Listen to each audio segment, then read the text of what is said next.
Sacrificing time for this shit, man. I got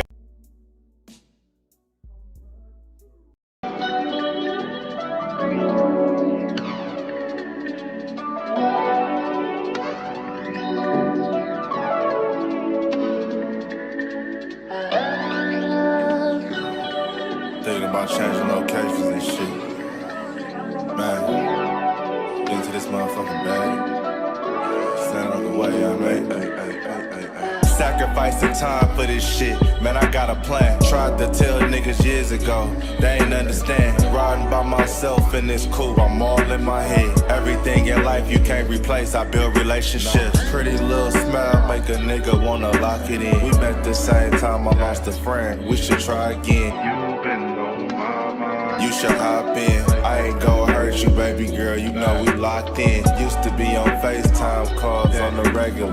Never made time, landed on my busy schedule. Now every time I hit the bay, you know I think of you. Working on your brand, love, you know that I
Hey man, what's good with y'all? It's your boy Henny DeMoore reporting live from the liquor store, man. How's everybody doing? Hope all is well. And listen, man, happy Saturday. Well, happy Sunday. Happy Hate Watch. Because listen, man, it's a very good day to be a Dallas Cowboys fan. Now, I know that we is in Cancun, but all the ops dropping like flies right now, man. You know, we already have multiple flavors to smoke on. Ain't that right, sticky cannabis? We got a lot of sticky cannabis that we can inhale and enjoy at this point in time. We got the Packer pack. That bitch still hidden. You know what I'm saying? We got the Eagles pack. Now, it tastes like shit, but you know, it's strong. You know, it tastes like shit, but it's strong. You know, it'll get you there. You know, Eagle fans are full of fent and aggression. So, it's a powerful pack. It's not a good flavor, but it's a powerful pack. You know what I'm saying? And now, you know, we also got the Bears pack. You know, we smoking on that Windy City pack, man. We smoking on the Caleb Williams, man. So, salute to everybody sliding in. Thank y'all for tapping in and showing love, supporting. We got a lot to discuss, man. But before we get way too far ahead of ourselves, y'all please make sure y'all hit that like button. Make sure y'all hit that share if you care. Make sure you slap the dog shit out of an Eagles fan because you know they deserve it. And salute to everybody in here, man. Let me show some love to my folks sliding in. I see Suzanne in the building. I see my brother Rogue X in the building. Man, my brother Montana was Gucci. Meek Phillips was Gucci. JV B-Boy in attendance was good with you, my guy. Thank you for sliding in and showing love. Can't forget about the brother Sticky Cannabis. Cowboys fan Trey was good.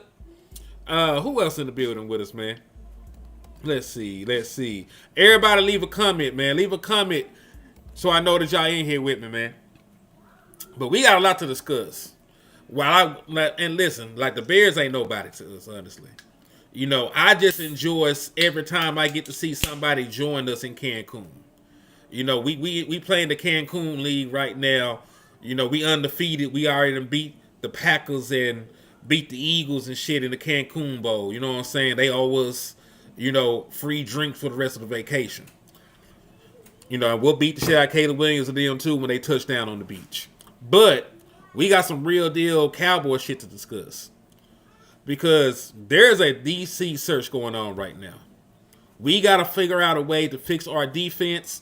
And, you know, that scenario is becoming clearer and clearer by the day.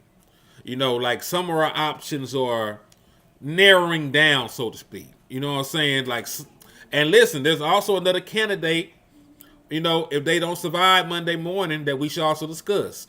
So I'm actually here to talk to y'all about two guys that we need to take off the board, you know, because of their availability.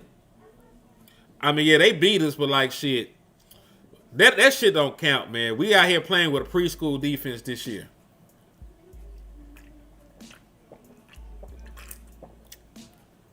We out here playing with a preschool defense this year, man. That shit don't count. We're gonna beat the if we end up playing them again next year or the year after that, we're gonna beat the shit out of them. I ain't worried about that. You know, that is a one-off. It's not a pattern. You know, they ain't the ops. You know, they just got lucky. You know, I don't look at teams like that as the ops, man. Yeah, I remember that. He said they sold out to win the Super Bowl and they're finna go back to win again. Because, well, they at least got back to a championship game. They've been to 2 championship games in this entire time, but we haven't been to a championship game in 30 years. So maybe Stephen Jones should shut the fuck up, take notes of the people that are winning, get on their program, you know. Because I don't remember Stephen Jones being involved in no winning. I remember his daddy and I remember his daddy and Jimmy Johnson being involved in some winning. I remember that. I don't remember Stephen Jones being involved in no winning. I remember Stephen Jones trying to stop Jerry Jones from trading for primetime Deion Sanders. I remember him doing that whole ass shit. But I don't remember him being actively involved in any winning moves or the winning culture when we had one in the 90s. So I suggest Stephen Jones shut the fuck up. That's what I think Stephen Jones should do. But without further ado, man, let's just go down the line. Let's just go down the line, man. Like, Henny, what are you talking about? Like, why are you here? Who sent you? What you here to talk about today? I'm here to talk about our coaching search, man. Now, there's a name on this list. I like the kid. You know what I'm saying? I really do. I don't want anybody to think that I don't like Jim Leonhard. I think that Jim Leonhard is a young, bright-minded, outstanding, you know, defensive coach. His defense just forced 5 turnovers. You know, I understand that. I like him. But his team is still winning. Like, they won. They advanced. Oh man, we damn sure smoking on that Houston Texans pack. Cause listen, man, I don't understand why Dak Prescott is always used as, you know, the standard. Like, this guy got more touchdown passes than Dak. He got more playoff win than Dak. Like, bitch, Dak Prescott, I know y'all said Dak Prescott sucked. So how is Dak Prescott the standard now? Why do you love, you know, to compare your quarterback to Dak? If Dak ain't shit, you know, why is Dak Prescott the first quarterback you want to compare somebody to? You know what I mean? So, like, these folks is weird. You know, and they were weird with their energy with CJ Stroud. And matter of fact, CJ Stroud is exhibit 1,572 on why quarterback wins is not a real stat. Because that motherfucker turned the ball over 3 times their first game, and they end up winning in a blowout. Like, they won in blowout fashion. He threw a pick, and he had 2 fumbles. Right? He turned the ball over 3 times. He turned the ball over 4 times this goddamn game. And there was a time where it was only a 5-point game, and they still had an opportunity to win the game. That motherfucker went out there and threw 4 interceptions. 4. Should have threw 6. Because there was a ball that was dropped that would have been an interception. There was a ball that got undercut.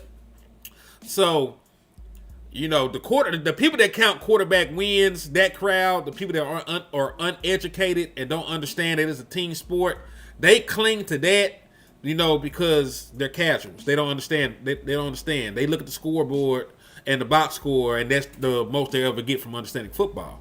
So we're not them. We're educated. You know, we understand that quarterback wins is not an actual stat. There's an offensive line, there's a quarterback, there's a running back. You know, there's wide receivers. There's a damn tight end.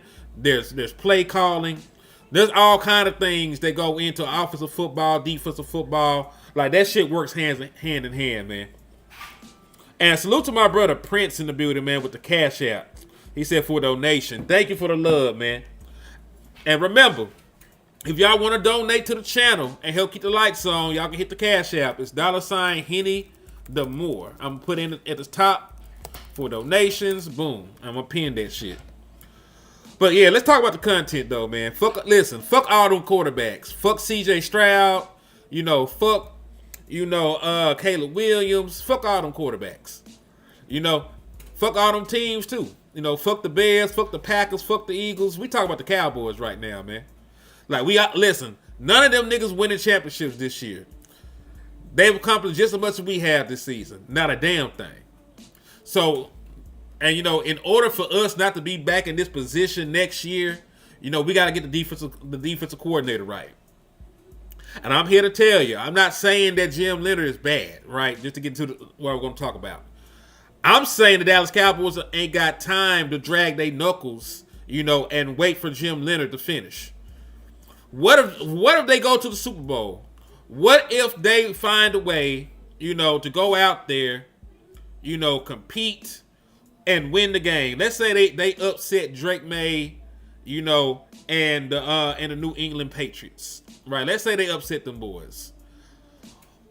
We cannot interview this man until the week prior to the Super Bowl, right? We got deadlines to meet. We need a defensive coordinator in here right now, so that we can go shopping.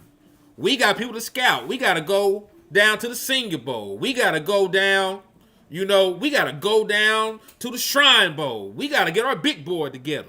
You know what I'm saying? We got shit to do. I ain't got time. And I like you. But I don't like it that much to put everything I got going on hold, man. Especially when I got other qualified candidates that I can bring in. I don't have to wait to hire Daronte Jones. I can hire Daronte Jones right now, be filling out his staff, and I can be getting them boys ready to take their ass down, to Mobile for the Senior Bowl. I can call Christian Parker in right now for an in-person interview, and if he woos me, I can give him the job on the spot. You know what I'm saying? I ain't gotta wait. And I'm not saying that Jim is not a good candidate. But listen, y'all already seen all the stuff on Daronte Jones. We already done walked you through Christian Parker.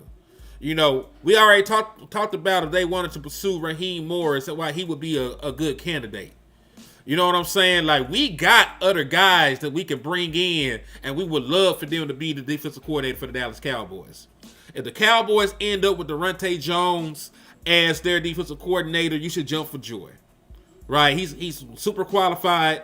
I got, an interview here where he talked about what went on at LSU and different things like that. You would love to have Daronte Jones as your coordinator. You would love to have Christian Parker as your coordinator, man. Like, he's an innovator. He's young. He's a young prodigy, so to speak. He's been coaching for 22 years old. He's been coaching for a very long time. 14 years in the hole already, putting it in the right way. Hey, salute the Prince on the super chat, man. He said Jerry needs to shut the fuck up about feeling uncomfortable in bringing in Flores just because he's afraid that someone's going to put him in his place. Yeah, I don't like that at all. I do not like the fact, that, Brian Flores is a no-go. Because he's the most qualified person available. And there is no guarantee, none at all, that he gets a coaching job. It still feels like he is not going to get accepted into a head coaching role. It is very possible that he ends up being a DC this year. We've already had coaching spots filled. There's already been coaching spots filled at this point, man. And listen, we finna get landlord in the building. We got the despicable shiesty Negro finna come into the building, man. So we can really, get right down into it. I need to send this link to my brother too. I'm finna send the link to B-Bird too. B-Bird think I forgot about him. This shit, hey, I was gonna really come on here and do a show earlier, but I woke up at 7 o'clock this morning, and all the power was out. All the power was out. In my kitchen. I had to call an electrician. It's the weekend, so they charge me, after hour charges. The entire wiring in my house was janky. Like, they literally was in here working on my shit from like 10 o'clock to 6 something. That's how long that I was without power in the area where I do my damn show. So I would have been jumped on here and went live, but like, shit happens. But yeah, but I got that sent. Landlord finna be sliding in. Now let me send this to B-Bird. Boom.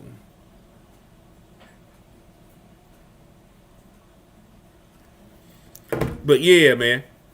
But in regards to that, like Brian Flores is the most qualified guy that there is. You can't tell me you don't want a guy that won 4 Super Bowls in your building. 4-time Super Bowl winning coach. You don't want him on the premises. You don't like his attitude. But you want to invite Jonathan Gannon, weak ass in here punching niggas on the sideline and shit. Nah, I'm good on that. Salute to DX Flash in the building too, man, with the $1.99 for your mind. He said, "Give me the Daronte, please." I damn sure want the Daronte. Yes, please give me the Daronte. And listen, I'll be happy with either or. I'll be happy with either or. But yeah, the Dallas Cowboys should not be waiting, at this point for Jim Leonhard. You got too many deadlines to meet. You still need to have your staff together. So you need to have your shit in place so you know what you're looking for. Because all these guys are going to be running different schemes. They're going to be running different schemes, so they're going to need different personnel. Right? So you're going to have to be, paying more attention and putting more emphasis on certain positions and certain players depending on who your defensive coordinator is. I need to know that before we go down here to the Senior Bowl. You know what I mean? We need to do something. We need somebody in here right now. Also, another name to cross off the list.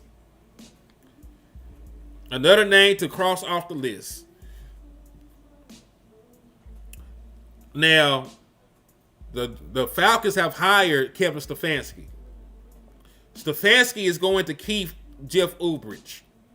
Now, if that name sounds familiar, you're like, who the fuck is Jeff Ulbrich? Jeff Ulbrich, was the defensive coordinator that we tried to interview, and we were denied access to him by the Falcons organization. And they denied access, for us to interview him because of this. They knew, that they wanted to keep him around, and they knew it was a strong possibility that the next head coach they brought in wouldn't mind keeping him around. So that's how that worked. That's how that went. You know what I'm saying?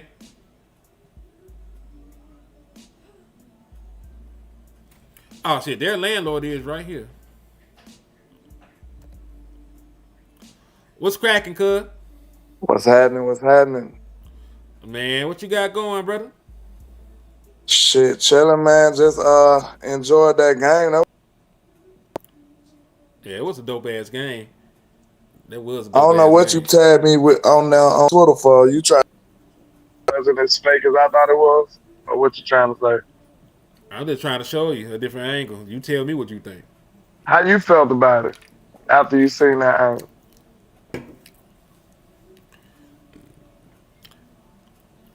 Dude ain't that bad, bro. He just got 2 picks. He the nigga that had the other 2 picks.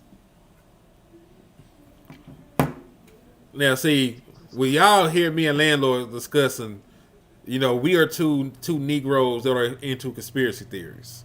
So I'm definitely a conspiracy nigga. Yeah. Yeah, landlord feels that shit was extra fake. I'm undecided. You know what I'm saying? Because seen it, but it didn't look as egregious to me as it looked to Lamb. So, I want to know how y'all feel in the chat box. Was that some baby back bullshit? Was that just a gangster ass throw? Or was that one of those things where Vegas called like, nah, we need overtime, nigga? Y'all let us know in the chat box. I think they just was hyping that up, bro. Like the movement that he did towards the end when that ball was in the air, it just didn't look natural to me. I'm not gonna hold you. It did not look natural to me. But it is what it is, man. Because he was right there on him the whole time. Then when the ball, you got to think, Caleb hung that ball up there, bro. That wasn't that ball that had no mustard on it. He just put that ball up there damn near. That ball hung for a minute. And you was with the receiver the whole time. And then until he got close to him, you just found a way to throw yourself out the play. Like, get the fuck out of here, man. That's crazy. Did he throw himself or did this nigga get pushed? The return of the flying body catcher. Say what? Did he get pushed? I said, did he get pushed off and that's why he was looking crazy, or did the nigga just flop? He did get pushed, but it went. You could tell that wasn't what changed his direction and caused all of that because it was delayed. Like he pushed them off of him because they was fighting for position, but after that little exchange, that's when he did the little unnatural movement type shit. So, nah. Gavin said that nigga got hands like Savion's. Nobody got hands like Savion. Don't got hands. So the hell, what you talking about? The handless receiver. They got that nigga out here. He's trying to catch with this motherfucker right here. That's what he got to catch with because he don't got no damn hands. That nigga got to catch with the damn indentions in his arm and shit, man. But nah, nigga, we in this bitch. We talking about the DC search, man. And I'll just ask you. Because last time I checked, I watched that game. Broncos won, right? Yeah, they did. I hate that for Bo Nix, though, man. I ain't gonna lie, because I was kind of impressed by how he was playing. He didn't have a bad game. I don't think he played bad. Especially compared to some of the shit I seen these last couple of days. What I just seen from Drake May and CJ Stroud and them niggas. Oh, no. Like, he ain't played bad at all in comparison to that shit. Yeah.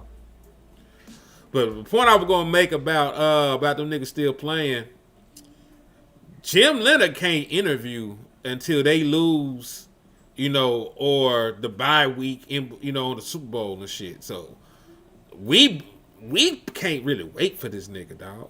Ain't nobody got time for that. Yeah, like I need to have somebody in here now. We need to be getting their staff filled out, and we need to be having everything lined up so we can have niggas down at the Shrine Bowl and at the Senior Bowl where Landlord will be covering that. So y'all make sure y'all send him cash apps, to support his journey, his trek up there. Y'all make sure y'all do that. But yeah, man, like. Lou want to jump on this bitch, man. Fuck it. I'm going to send Lou ass the link, too. Fuck it. We all just going to jump on here. But, yeah, I ain't waiting for Jim. You already said you ain't waiting for Jim, right? Yeah, I don't think you should wait on time. Wait for no man. We got bigger fish to fry. You're not the only or the highest qualified candidate, in my opinion, anyway. So I'm not putting my whole search and all of the prosperity of my team in your hands just to wait on you. And then you still got an option to say, I'm good. Yeah. So no. Because think about it. Like the Green Bay Packers, their defensive coordinator is the favorite to get some of these head coaching jobs. That nigga just coached 11 years in Wisconsin. Like, everybody knows he would like to go back. So if he could get the Green Bay job, he'll say fuck Dallas instantly. You know what I'm saying? So nah, I don't want to. Man, that's like holding out for the pussy and you still can't fuck. You I ain't got time for that. Yeah, you up here. Nah, you know what it is.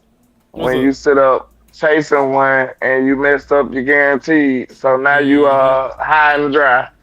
Then you can't be waiting on nobody like that, man. Not in the slightest. Deezy said, "Go ahead, sign Daronte." I wouldn't mind signing Daronte. Yeah, I think Daronte.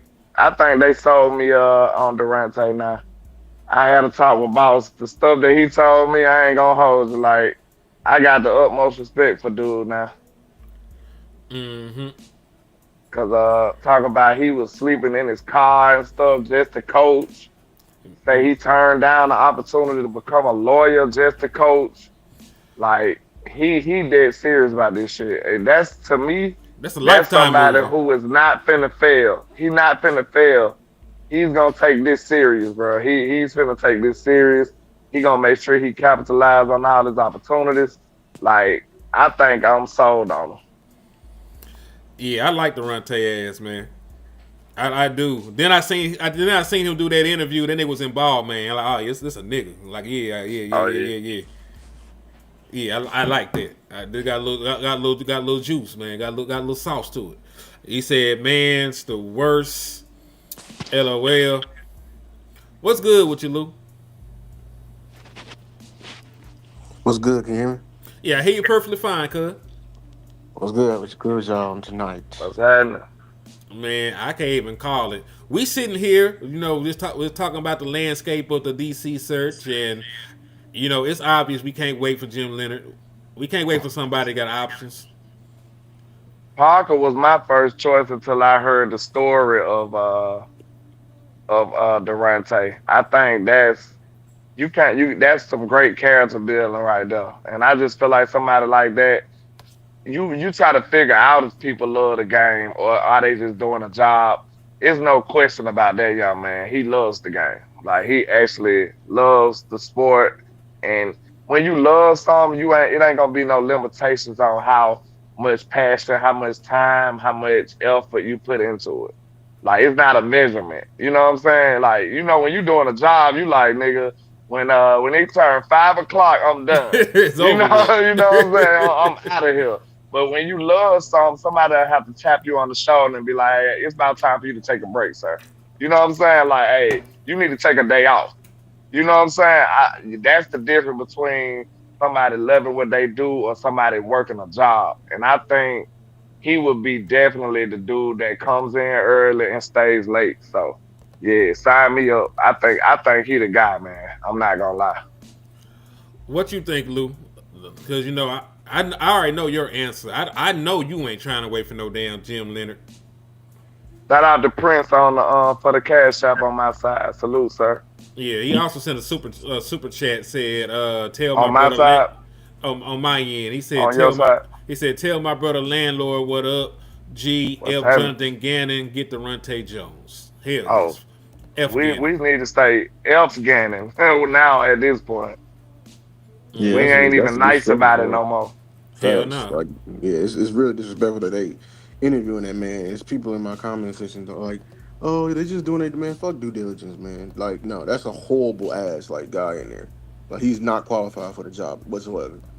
For Lou, real. did you hear what I thought? I tried to like guess what they might or could be doing on the I think that was the last show we was on. My estimate was they could be hiring, well, they could be trying to build a whole staff and somebody like Gannon could be like an advisor or something. What you think about that? I don't even want him in the building. Mm. Period. I know we don't, but I'm just trying to satisfy everybody. I'm just trying to make everybody happy. The Joneses want to sabotage us. At least they'll have a regular ass dude in the building. And he won't be directly screwing over none of our defensive hopes for the 2026. You see what I'm saying? You'll have two birds, kill two birds. I feel you on that, but at the end of the day, it's fuck the Joneses, like, and what they want, because what they want last year got us on the history books in the worst way. In the worst So way. like Yeah, I'm true, not trying to true. hear I'm not trying to hear any of their football original thought. The They can write it defense was on down. their worst behavior, like Yeah, Drake. they can scribble, they can do whatever they can. I just don't want to hear it because that is literally a cousin to it. You over here recommending the man and his mentee. Like, how disrespectful are you? We was already scorned by Eberflus, but you finna get somebody who was even close to Eberflus and act like we can't see this shit? No. Like, no. I don't want to hear, I don't, he cannot touch my building. Same thing why I want Jason Witten touching this building. Because I know what y'all trying to do. No, I don't want his, you, he isn't, I'm to the point, he's not a pro level coach. He sucks. He sucks at his job. Be honest with you. I don't want anybody who is not on this level to be in the building. Go to college. He going to college, so just leave his ass there. Yeah, leave his ass in college. Yeah, Like, because one day he might be a good coach. Just ain't right now. We got a timeline to stay on. it ain't no one day. His day is past. I'm not gonna hold you. He fell upwards. I'm not gonna lie. He fell into that damn Arizona job. It's over. I ain't talking about Gannon. I'm talking about Witten. Oh, you talking about Witten? Yeah, Wednesday it may come, but I'm talking about It ain't coming right now. No, fuck Gannon. Yeah, I'm talking about Gannon. Gannon can go to college. Yeah. No. Yeah, no, we on the same page with that. Yeah. Nah. Gannon, yeah. I don't want him anywhere near this building. I don't care if he is advising. No. Hell no. Hey, did you hear what I said? Because me and Landlord had this conversation. The reason I don't want that is that because that's how Shotty got into the head coaching job. He started as an offensive analyst, then he became the OC, and then he became the head coach. That opened the door for that nigga. You know what I'm saying? So that's a door I want to keep closed. I don't want anything to do with him. But I do got an interesting name that could become available soon. Mm-hmm. Take a wild guess. He a head coach right now. What, he a head coach? He a head coach right now. McDermott?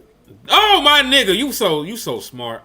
He is gonna get fired, right? He probably gonna get fired. So this is the one because this is a report. They said will Bills fire Sean McDermott from Brandon Beane after the playoff loss. A few weeks back, Adam Schefter was hinting at the possibility that McDermott could get fired if the Bills fell short in the playoffs. Because I do want y'all to remember, Sean McDermott has been the head coach of the Buffalo Bills since 2017. They have not been to a Super Bowl at all. So if you're not going to elevate at one point, you're going to have to get the fuck out of Dodge, right? So anyway, but he said, but it would appear he's safer than he otherwise would be had the Bills gone one and done. He might survive, but it's still an inkling he could be fired. Now, they had ample time, to climb the NFL mountain, as he said. It's not likely they haven't been given a fair shake. So he may be fired. He may be an interesting name. So my question to y'all, if Sean McDermott is, scapegoated for Josh Allen having CTE and, rolling the ball backwards and throwing the ball to niggas that not wearing Bills jerseys and shit, if he is scapegoated for Josh Allen forgetting how to play football in key games, would you mind bringing Sean McDermott in?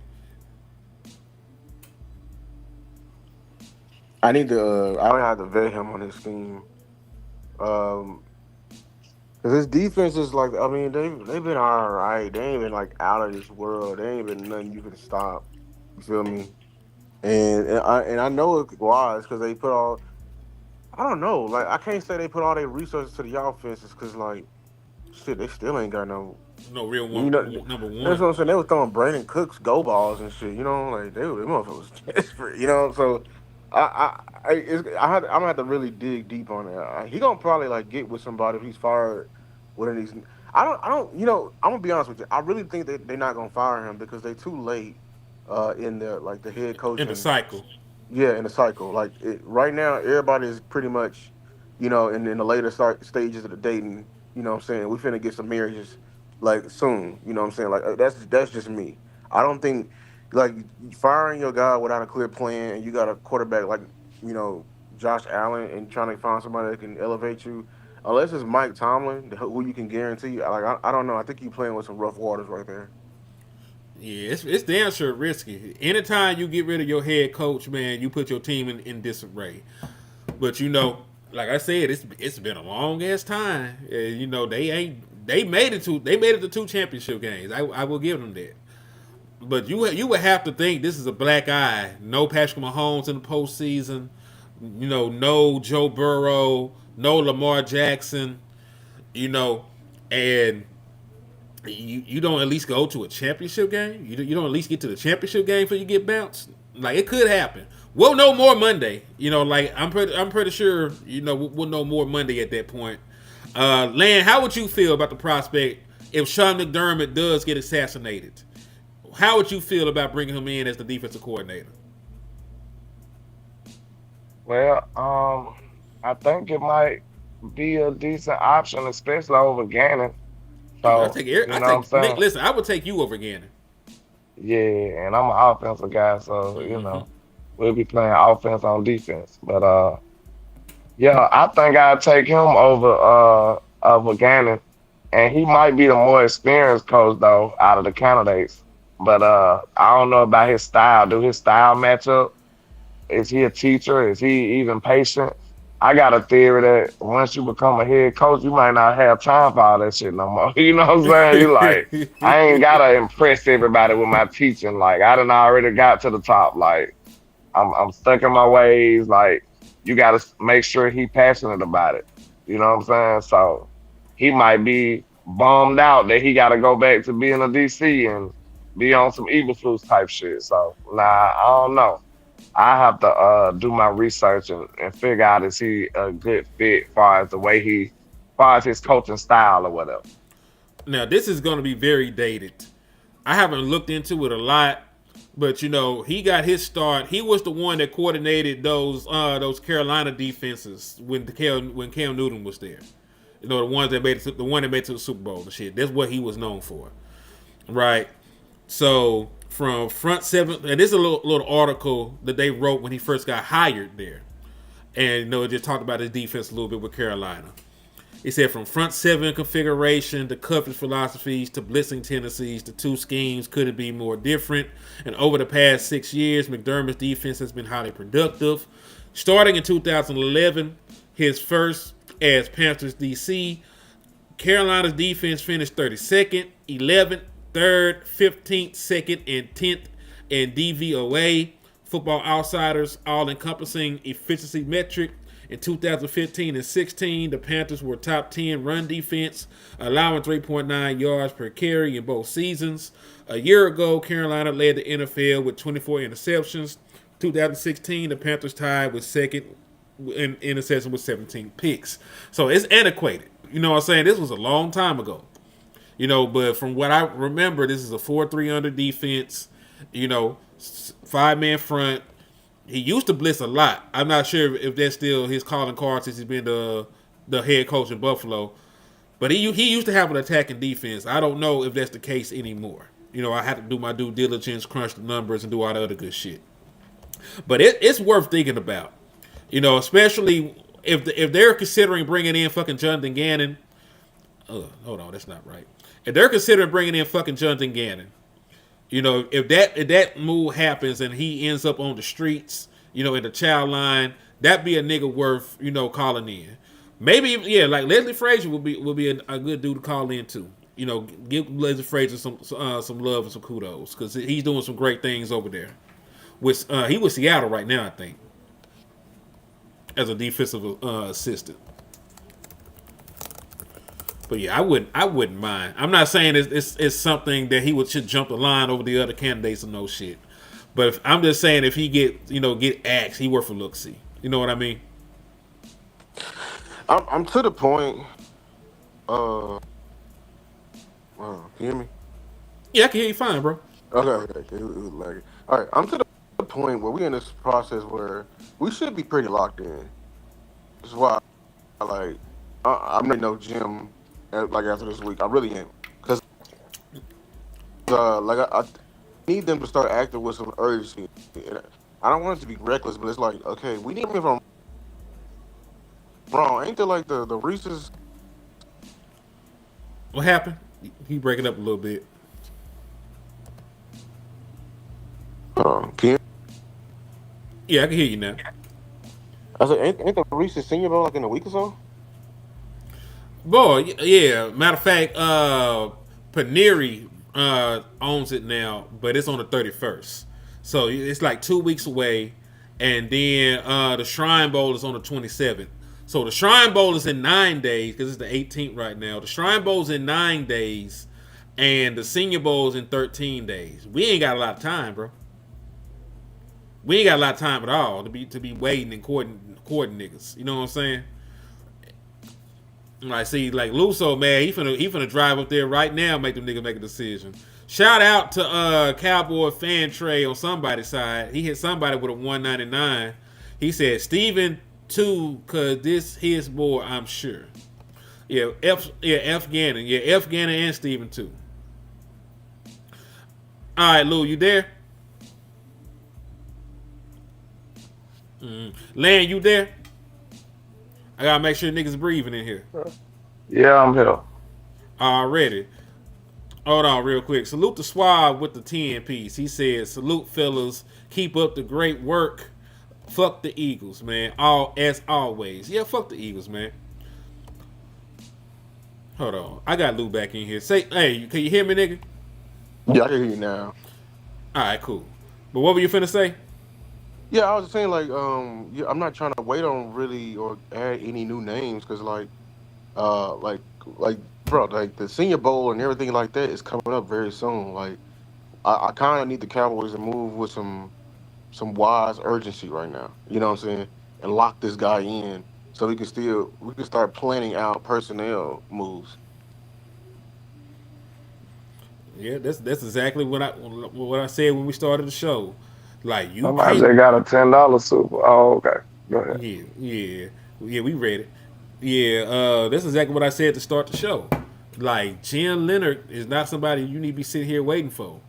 You know, you need the people that you're bringing in this week, and let's say that you are able to get Christian Parker in. Make your decision between them three people that you talk to.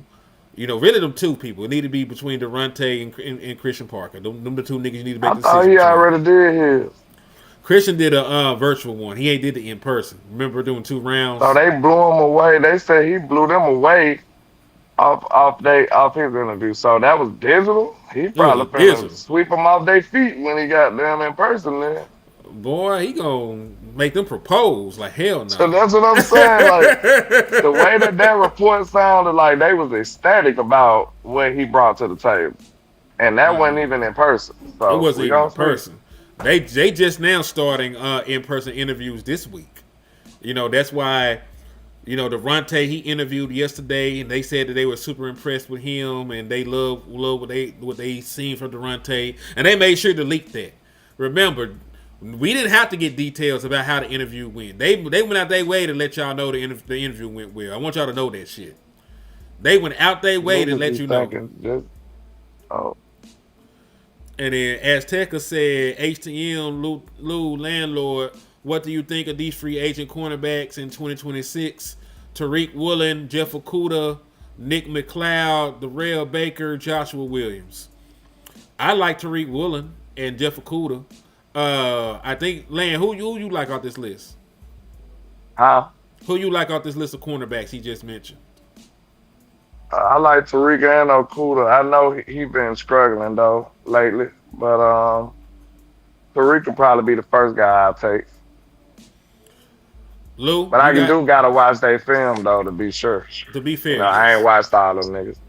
Yeah, Yeah, I'm we're picking going the to have same to guys. go through it. I'm picking the same guys.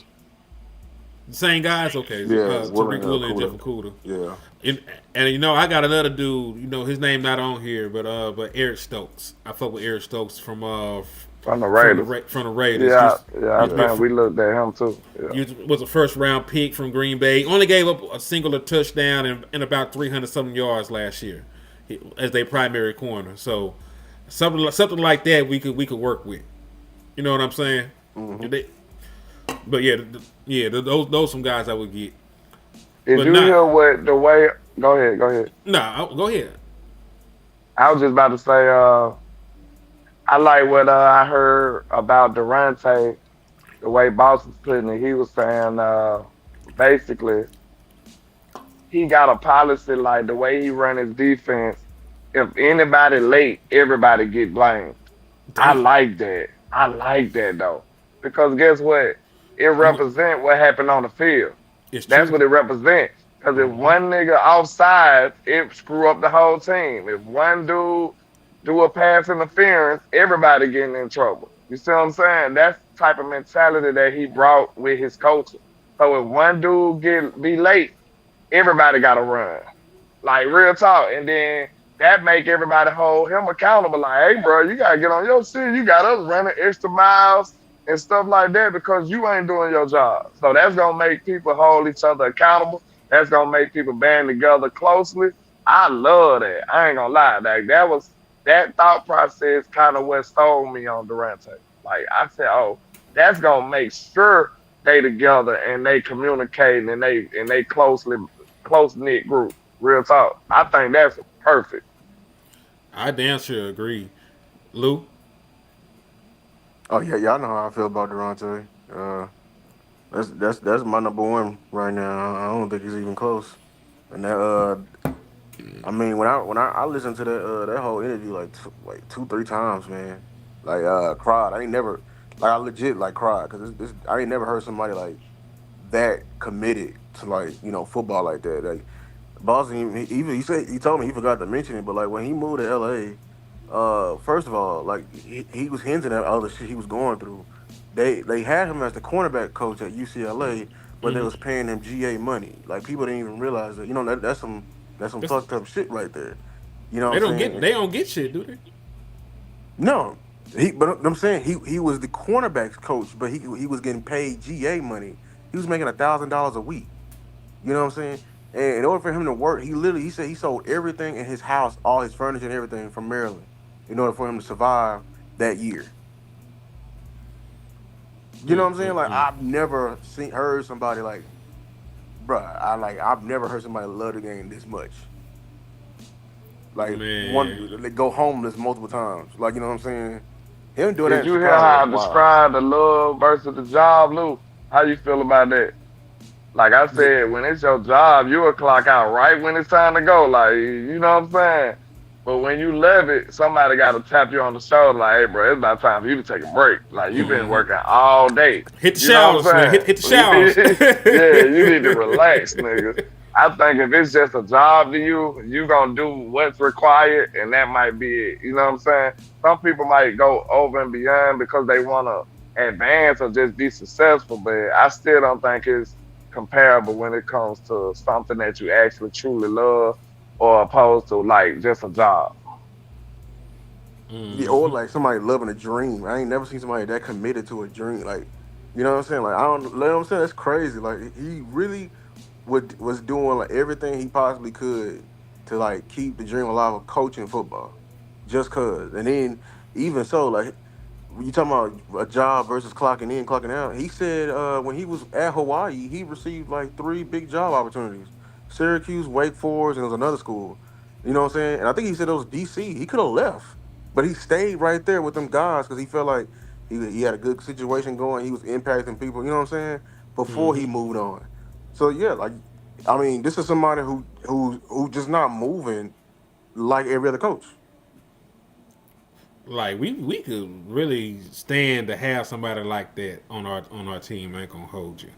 You know, like you have good people on your staff like that. Maybe it will offset some of the Illuminati shit that Jerry did back in the day. Right. You know what I'm saying? Like you might be doing, the Lord's work by giving this man an opportunity. Yeah. Yeah. Speaking of which, let me play some of this shit though, man. Cause Lan, did you ever listen to this when he was explaining what was going on at LSU and how that shit happened? What? Yeah, they said he was missing like 8 of his starters. That what you talking about? Yeah, did you see that video? I'm gonna play it for these people because I think they might have seen it because I know Boss usually have a packed house. Also, kudos to Lou because I stole all this shit directly from his page. Exactly. As you should. As I Just should. make sure you credit the creator. You know what I'm saying? I always credit the creator. So I am not the creator. This shit crazy. That's the hey. That's the only All right, so let's rock. Let me play. I'm gonna play the 3 minute and 40. I'm gonna play the 3 minute plus one first, and then I'll play the other one. Just to compare a team, we don't know sometimes what team's going to show up on what weekend, but looking at the team that, for instance, early in the year went to UCLA and went to Kentucky, it was hard to believe that was the same team that went to Tuscaloosa and played Arkansas at home and and A&M in terms of defense. There was a lot of discussion about the defense LSU played before the bye week and the defense LSU played after the bye week. Can you share any thoughts on that? Yeah, well, we lost 8 starters going into the bye week at that point in time, and we had just lost our starting nickel in Cordell Flott.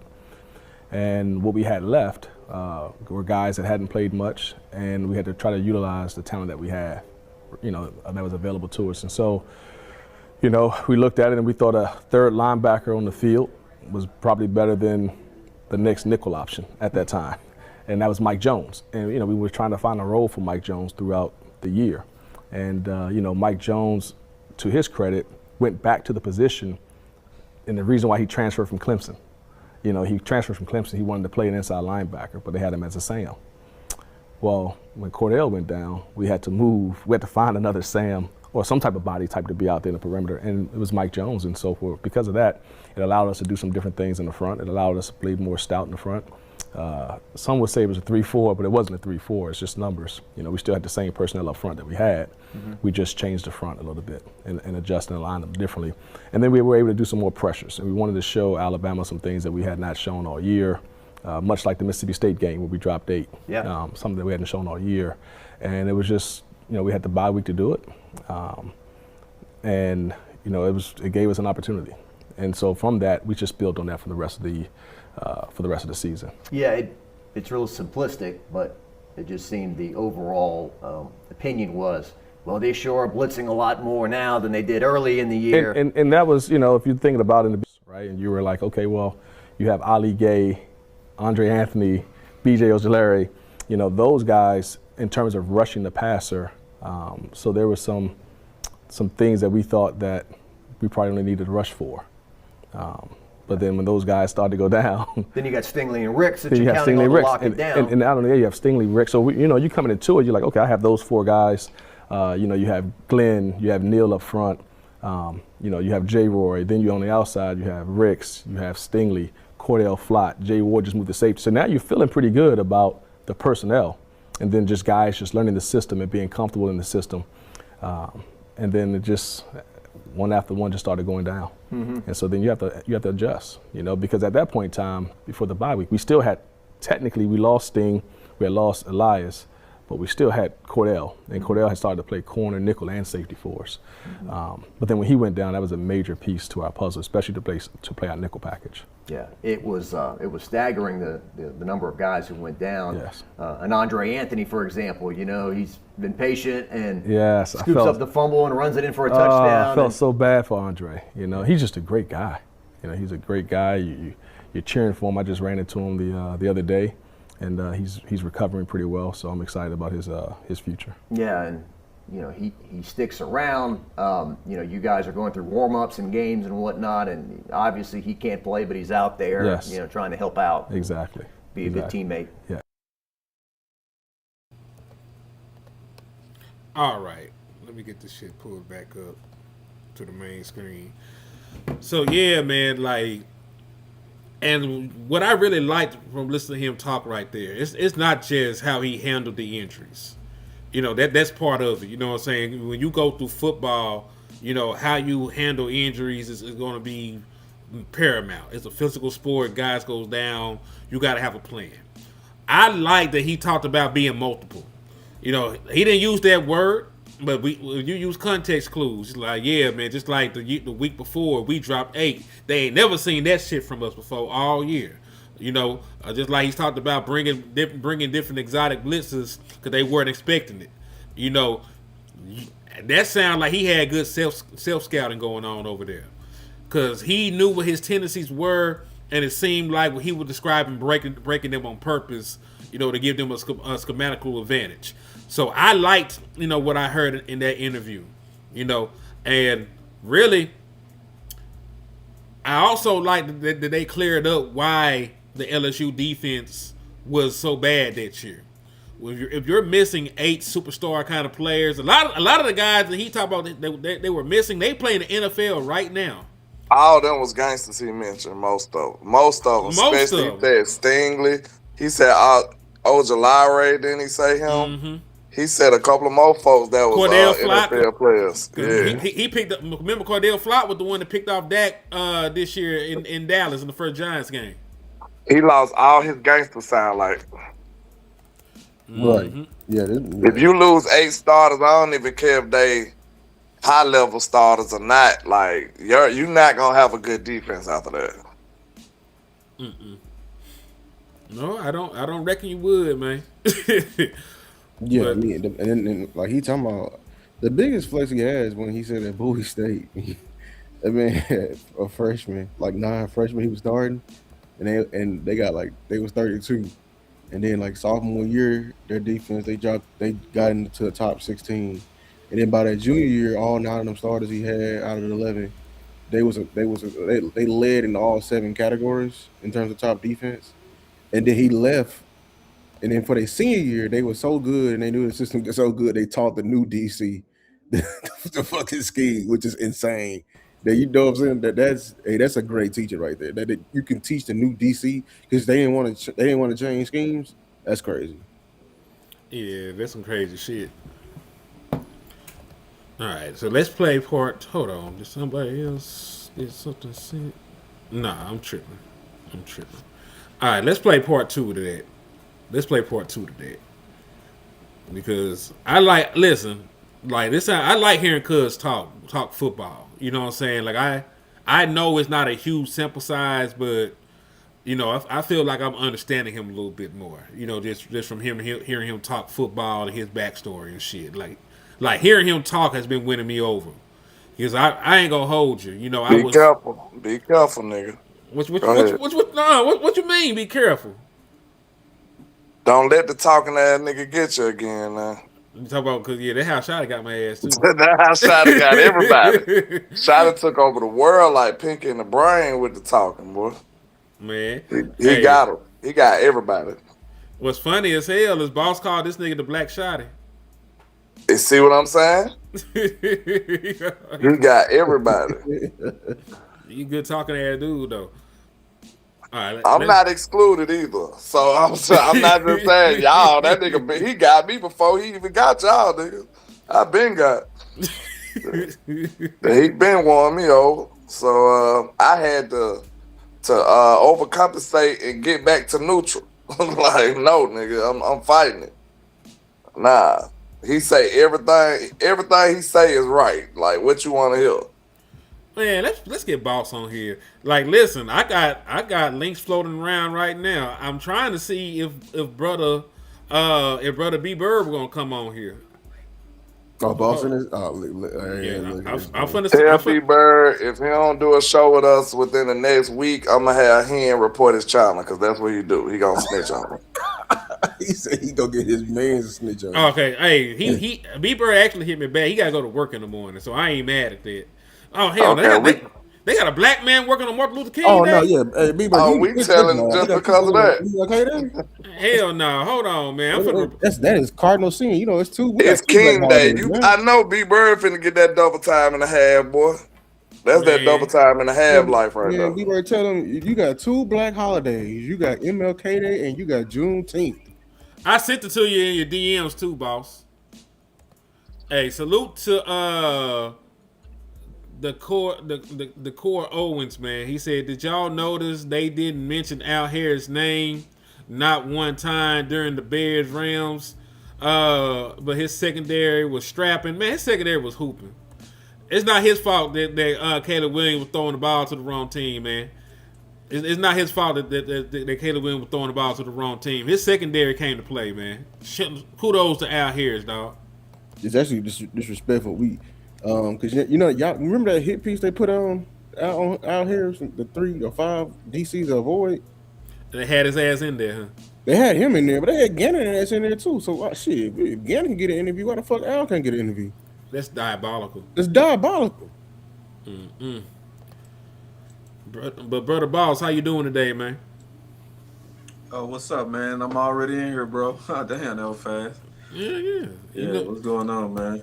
Man, you listen, man. When you ask, you share a receipt. You said you wanted to get a seat. You already got a seat at the table, brother. Yeah. I was sitting here working, so I was like, I see my brothers working, so Obviously, I come in here and sit down with you guys for a second, man. Times is taking over time right now, so I'm willing to do what it takes for us to get our guys over the hump.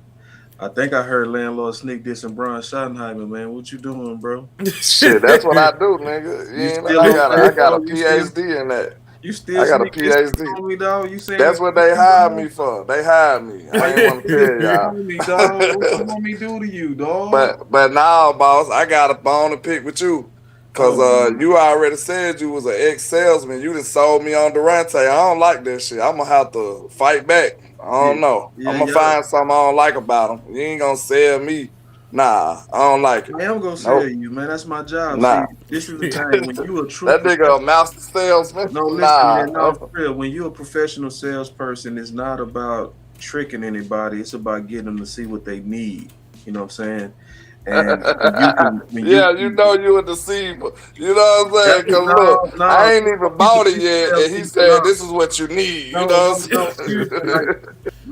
listen, man. I come from a real professional trained sales program where most salespeople are looked at as manipulative. We're not trained to do that. Where I'm from, I graduated from the number one sales program in the country, so we are truly trained to seek out win-wins. I'm serious about that. I'm dead ass about that. Like, there is some manipulative salespeople to where they do stuff, and I call it tactics like they over promise and under deliver. I've been trained to under promise and over deliver. You know what I'm saying? So Mhm. it just depends on how you train. So, and people do be leery when you're a good salesperson because they don't trust you. They think you can mouthpiece them in. You know what I'm saying? They treat you like you a pimp, like you will talk about their dollar. But it's like when I make a sales presentation, and the reason why I was and still one of the best salespeople is because I truly find answers.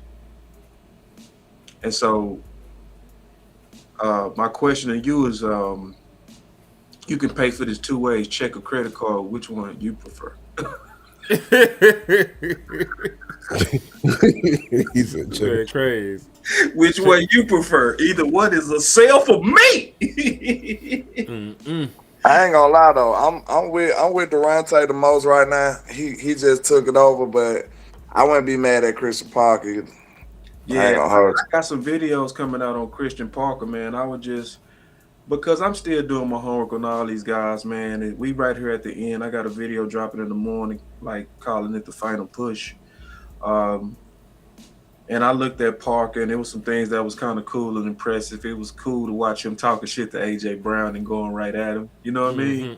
I like that. I did see another thing that kind of got my head spinning a little bit. I heard that he customizes his coaching to the player, and I actually saw him do that. He was talking to Quinton Mitchell. He said, "Do you want a two-hand jam or a one-hand jam?" Quinn said, "I want a two-hand jam, right?" And so Mhm. he said, "All right, so if you go two-hand jam, then he said, this is how you turn out of that." And he customized it. And I was like, I ain't used to coaches doing that. Like, usually it's like they trust their technique and they go kind of try to mold you into exactly what they want you to be technique-wise. Mhm. I really did see him customizing it. That was kind of, and it's like to Special, ain't me, it? yeah, and that was, and I might be old crusty like they say on the fan, like you know what I mean, where it's like, nah, man, what's your way? But I watched them customize it, and if you making our pros, it's like we might need to adapt our coaching styles to you. You know what I Mhm. mean? Where you're molding, where you're letting the guys be comfortable, where you don't just pigeonhole them into a certain technique. Certain things you give grace on. That was different. I'm just being honest. That was different. I did hear some things that I loved when I was listening to Christian Parker. Like he was talking about what I talk about a lot is he was talking about staying on the upfield shoulder and playing, he said, under control with speed control. And that's the same thing I talk about. Like, you know what I mean? Because when I used to play, that was one of the most important things was being able to be what I call speed control. Now, if you're in a trail position, it's going to put you in a panic, right? Mhm. And it gives the receivers the advantage. So, like, landlord know about stacking. If he stacks me or get in front of me and I'm chasing him and he stopped, I was in a panic. So where he'll stop quick, like pop pop, because he was already anticipating it. It might take me like three steps, like pop pop pop. He done ran through the man. Yeah. So So listening to him talk technique, I felt great. Like technique wise, but this is where I think I want answers. Mm-hmm. I like your back end. I trust your back end. I like the way that he speak on camera. He say all the right things. Is he ready to have the front end discussions? Is he ready to have the back of discussions? Is he ready to get in that trenches and fix the run game? Like y'all, you saw my show today. Daronte was talking about the 8 different fronts. Mm-hmm. And he talked about why you use each one and what it's supposed to stop, and he had to get accustomed to that because, he said he was at an HBCU, like, man, we just got this. Like, Right. we ain't used to all this stuff here. Yeah. So, But, hold on, real quick, let me get Made Man's super chat real quick. He hit one of my brothers. I don't know who he hit. He could have hit Boss. He could have hit Lou. He could have hit Landlord. I don't know. But he hit one of y'all with a 199. He just wanted to let all of us know that he appreciates y'all. We appreciate you too, kinfolk. man, appreciate you, OG. Now, Boss, something I wanted to ask you because we were talking about this before you came in here. Mm-hmm. We can't wait for nobody no more, man. Like Yeah. it's past the time to wait for people because I know that they like Jim, but Jim might be playing in the Super Bowl. You know what I'm saying? Like they still could upset, New England and be gone, and he be holding up your shit and not even take your job over here. 'Cause there are a lot of rumblings by him wanting to go back to Green Bay because he coached in the Wisconsin area for a while, as we know, right? So, in my humble opinion, you got 3 guys. It's Daronte Jones, the Parker, and Jonathan Gannon. Their guy, Trash can, yeah. Trash can Gannon. You need to be speeding this process up because, like we were talking about, Senior Bowl is in 13 days. I mean, that's amazing, bro. Like, it's amazing how we think the same, bro. That's one of the things my video is about that I'm finna drop in the morning is the timing and the stuff and why it's really honestly time to wrap this thing up. I don't play spades, but I heard people talk about it. Like, Hold on, wait, we ain't gonna just speed past that. You don't play spades, nigga? I know I'm a black man, don't play spades, bro. I swear. Yeah, I'm not judging you. Yeah, appreciate that. But anyway, but I heard people talk about it, the possibles and all that kind of stuff, and I don't want to butcher the terms, but it looked like you're trying to, where you got a certain amount of books in your hand, and then you got some possibles. That's what we kind of playing with right now. You know what I'm saying? It's like, but you got some, or let me just keep it simple to where everybody relate with this one: the bird in the hand versus the two in the bush. Two in the bush. So you got 2 birds that you need to go ahead and wrap up. Like you can wrap up Daronte, you can wrap up a Parker, and you can say, all right, let's build around them now. Let's get ready for the Senior Bowl. Let's start trying to identify what these guys want so we can go ahead and start getting our scouts to go look at that. Is Jim really worth it? Like, did Jim impress y'all that much to where y'all go put all y'all eggs in the Jim basket? Because if you do, you clearly saying that Jim was the easy and a better candidate than everybody you talked to, and you was just waiting it out. I don't believe he that tight. I don't. I don't believe nobody can interview that good on a virtual, especially when the reports are saying that they was really impressed with Daronte. The only problem I had is that it says some. Yeah, some were like, nah, who? Was it Shotty? If it's Shotty, I don't care about nobody else. If Shotty was impressed, I'm good. Because y'all be on whole shit, so I don't be caring what y'all It's the same person. It's been 3 different fights. It's the same person. It's the same division. It's the same. I'm a man of patterns. Yep, I'm a man of Like, patterns. on the Booker fight, it was Steven and Shotty. On the Pickens fight, it was Steven and Shotty. And Jerry. Like it's funny how Steven's on the other side of all the things that's none prosper for the Cowboys. He was on the other side of Deion Sanders, so I don't trust it. I don't Right. trust that man. Like, so he's all like, damn, he got a very instinctive side he like to choose, man. Like, Wrong side of history consistently. Consistently on that side of history. I'm sorry. You know what I'm saying? That's just me. Oh, Cuz said don't feel bad, boss. He don't fool with spades either. Yeah, man. Yeah, I bet you we on them dominoes though. Spades. Boom. Y'all niggas don't play spades. Nah, bro. Boss and the core Owens. I'm a monster at spades. Don't say y'all. Nah, you don't know how to Y'all play big whiz either, boss? y'all is all I don't encompassing. play none of those Negro games, bro. Boy, Oh yeah, I see Dominoes what's wrong with is the you. most Negro game in America. So I You can't even play. uncultured. You're uncultured. You have been a guy cussed out the barbecue. Get them up out of here. Don't let them come back. Hey, I don't play spades. And listen, you bet if you can't play spades, you better say that shit up front. Don't get your ass down there playing and you fuck them folks game up. Oh man, nigga All like a right, shot. we going at you, boy. Cause look, you gonna get to talk like supreme shit if you winning on that table. Like yeah. I'm cussing out mamas, uncles, grandmas. Like, hey, get your ass off my table. That's how we talk. So, yeah, you don't want that kind of smoke. No, I understand, man. That's why I call it a Negro game, you know. Yeah, I wouldn't be. I don't know. Like if they are even holding out hope for Jim, like I just find it weird. Like I'm the only person I'm holding out hope for is them big whales. Like how are you holding out hope for somebody who's not even a damn whale? Like if it's Flores, we're gonna stop this whole train and we're gonna wait for Flores. If it's Moores, we're gonna wait for Moores. You tell me we waiting for Leonard? You mean the guy who ain't got any DC experience, but we waiting on him? Yeah. I don't know. I'm just really frustrated with this process because we could talk about it like Christian Parker. Because my question, like, bro, what is so good about? I don't want to say what's so good about Christian Parker. I'm saying what makes him different from Al Harris? Because people were questioning Al Harris and that he's not ready, to lead a scheme. But Al Harris got more trophies on the wall. He's running circles around Christian Parker. You know what I'm saying?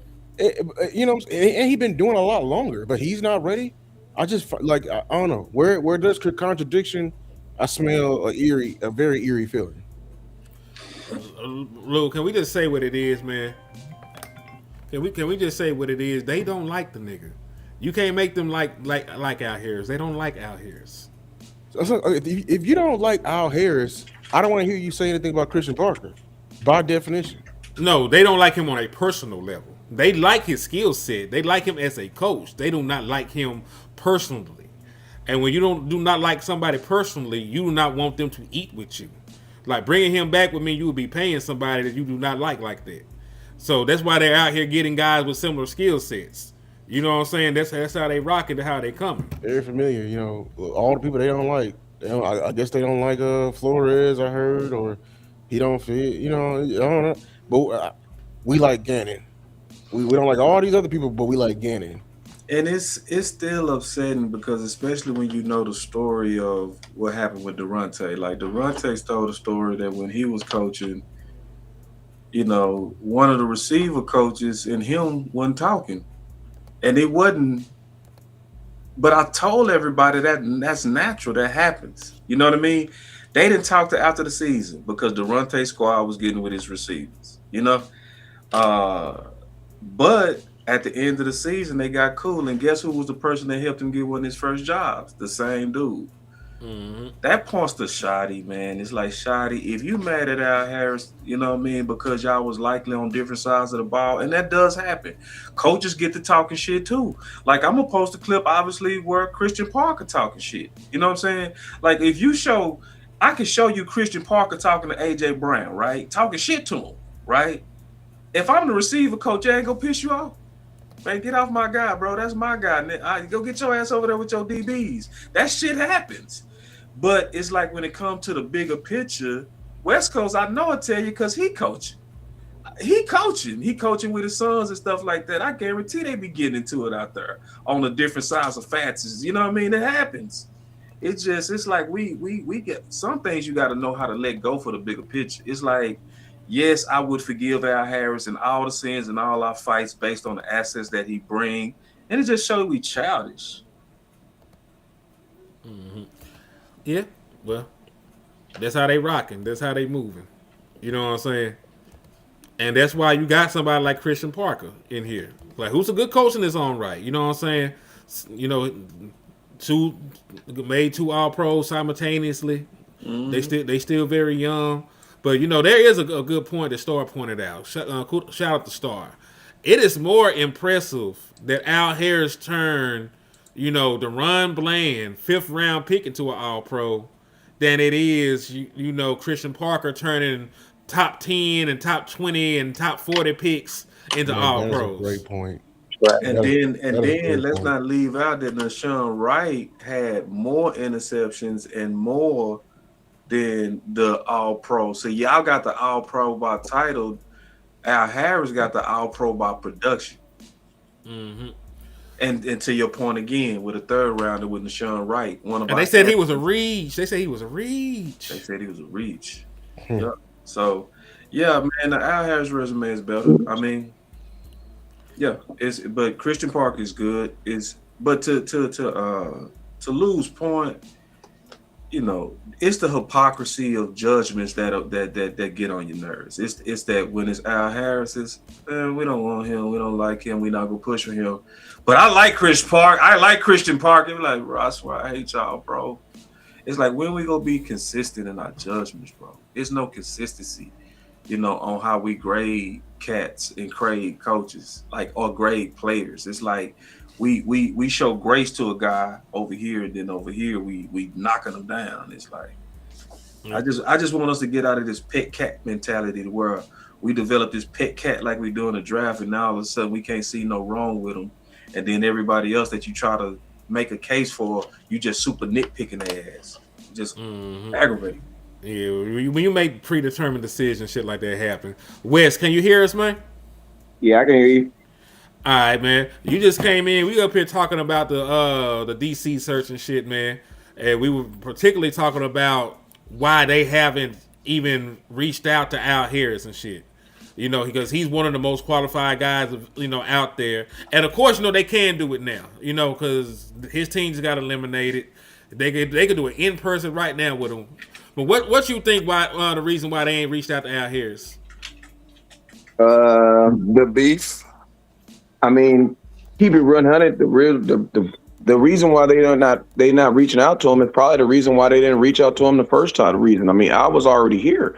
You know what I'm saying? So the reason why Al Harris got out the building was, I believe, they believe that Al Harris didn't support the defensive coordinator that was currently there, and because of that, I think that he had his demise. So I think whenever you leave Dallas when it's non-football reasons, then it's not going to be no football reasons that's going to bring you back. So, I mean, I think that ship is sailed, I mean, and plus, the Cowboys don't like egg on their face. You know what I mean? I don't think anybody likes egg on the face, but the Cowboys definitely don't like it. You know what I mean? So, not too often do I think they're going to, make a mistake, let a guy go over there, have success, and then try to bring him back. You know what I'm saying? And then when he do come back, you already know the Cowboys going to want that Cowboy discount because why? Because Al, we was the first ones to take a chance on you. You were sitting out there in the gutter, out there in Green Bay in the gutter in the cold, and we brought you in, and we gave you a pillow, and then the whole world saw you.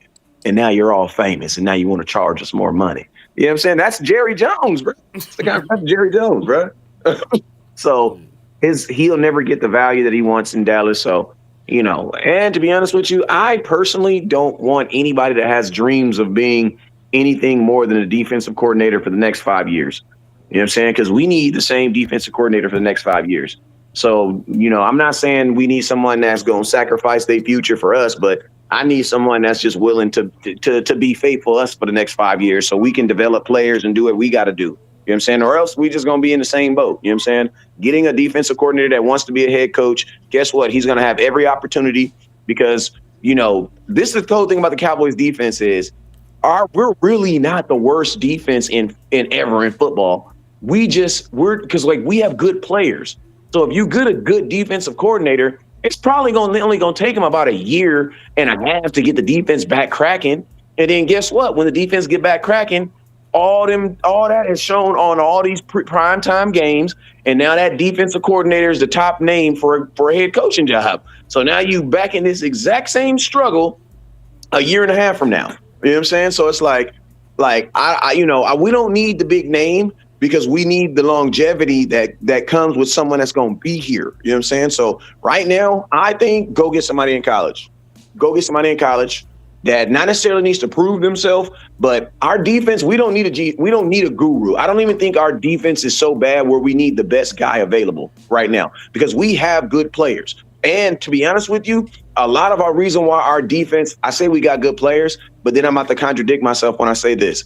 A lot of the reason why our defense wasn't good is because we don't have good players. You know what I mean? So it's like, bruh, first off, that ain't a coach's job. That's a GM's job. You know what I mean? Like the coach's job is to coach the players you give me. If they all trash, I'm going to coach some trash-ass players. That's just what I'm going to do. You know what I'm saying? And then they want me to be a magician. Come on, bro. That's not how it works. You know what I'm saying? There's only one Jesus, and he was a Cowboy fan, but I don't know what he's doing right now. You know what I'm saying? I think he with the Patriots. I ain't even going to lie. But I digress. The Cowboys need to go to the college ranks. You need to go find a guy, a young guy, who can relate to these guys, because these older guys are not relating to these younger guys. They're not. There's a huge disconnect between a 70-year-old man that's supposed to be talking to me every day, 60-year-old man that's supposed to be talking to me every day, and a guy that's 22, 23 years old in the league. You know what I'm saying? So we need to be able to have that connect. And that connect is going to come with a young college guy who also, because you got to think, I don't want a guy that's trying to prove himself to be bigger than what he is. I need a guy that's low-key in the same thick as these dudes on my team, that if y'all niggas don't get it together, we gonna fire off y'all ass. You know what I'm saying? A lot of these dudes, I think they'll help with the Micahs, they'll help with the Trayvon Diggs, but they not gonna really help with the little dudes. Why? Because them dudes ain't gonna get them a job. You know what I'm saying? It's the Micahs with the 50 sacks is what's gonna get me a job. So I need a guy that's reputation is more about, not even his reputation, that it's more beneficial for him to come to the Cowboys and do what he do versus somebody coming to the Cowboys and using us to get where he want to get. You know what I'm saying? I'm tired of that, bro. Like I'm tired of that. I'm tired of coaches using us to, like Dan Quinn. Like Dan Quinn was useless. That was useless. We literally, if you think about it, Dan Quinn set you back because you drafted a whole bunch of players who never even got to develop for him. Well, this the thing, though.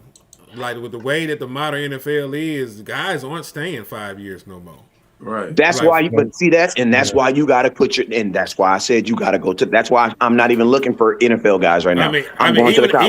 Even the college guys, but it'll take longer though. It'll take long. I agree. Listen, it took 2 years for Mentor. I'm just saying, Mentor just came here from Michigan. Jesse Mentor came in, and he finna have a head coaching job right now, just after 2 years. Like, they do not care no more. I believe it, but it's the one. It's like this. I believe. Listen, there's always the one-offs. There's always going to be, but it's like if you get a guy that's in the NFL right now, there's almost a chance he's gone next year. You know what I'm saying? At least you get 2 years out of a college dude. You get a dude of Brian Flores, man. You get Brian Flores, bro. That dude, man, he gonna have the defense gonna be cracking. And then interviews gonna get, man, by week 14, he gonna be, Brian Flores has gotten reviews for the such and such and such and such and such and such. Bro, there's gonna be like 9 teams. Because you gotta think right now, there's 8 teams right now that are gonna hire coaches. Out of them 8 teams, probably 5 of them will actually make it to their second season. So that means 5 of them teams are gonna be like, damn, we passed on Brian Flores. Let's go get him now. And that's what happened with Dan Quinn. Let's think about this. Dan Quinn, think about this. Dan Quinn was turning down jobs after year 2. But he was turning down jobs. Yeah, but Wes, you didn't like them 12-5s. You didn't like them turnovers. Like, no. I do. But listen real quick, because then also like,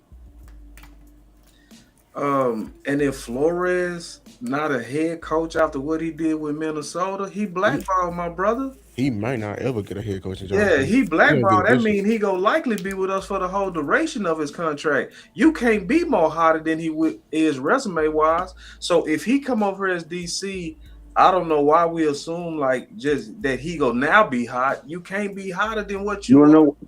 You wanna know why? Because you ain't nothing more hotter than being hot in Dallas, and we all know that. Like, come on, bro. Don't nobody give a damn if you the man in Minnesota. Yes, they do. Bro, no, they don't. Listen, you see 2 games in Minnesota.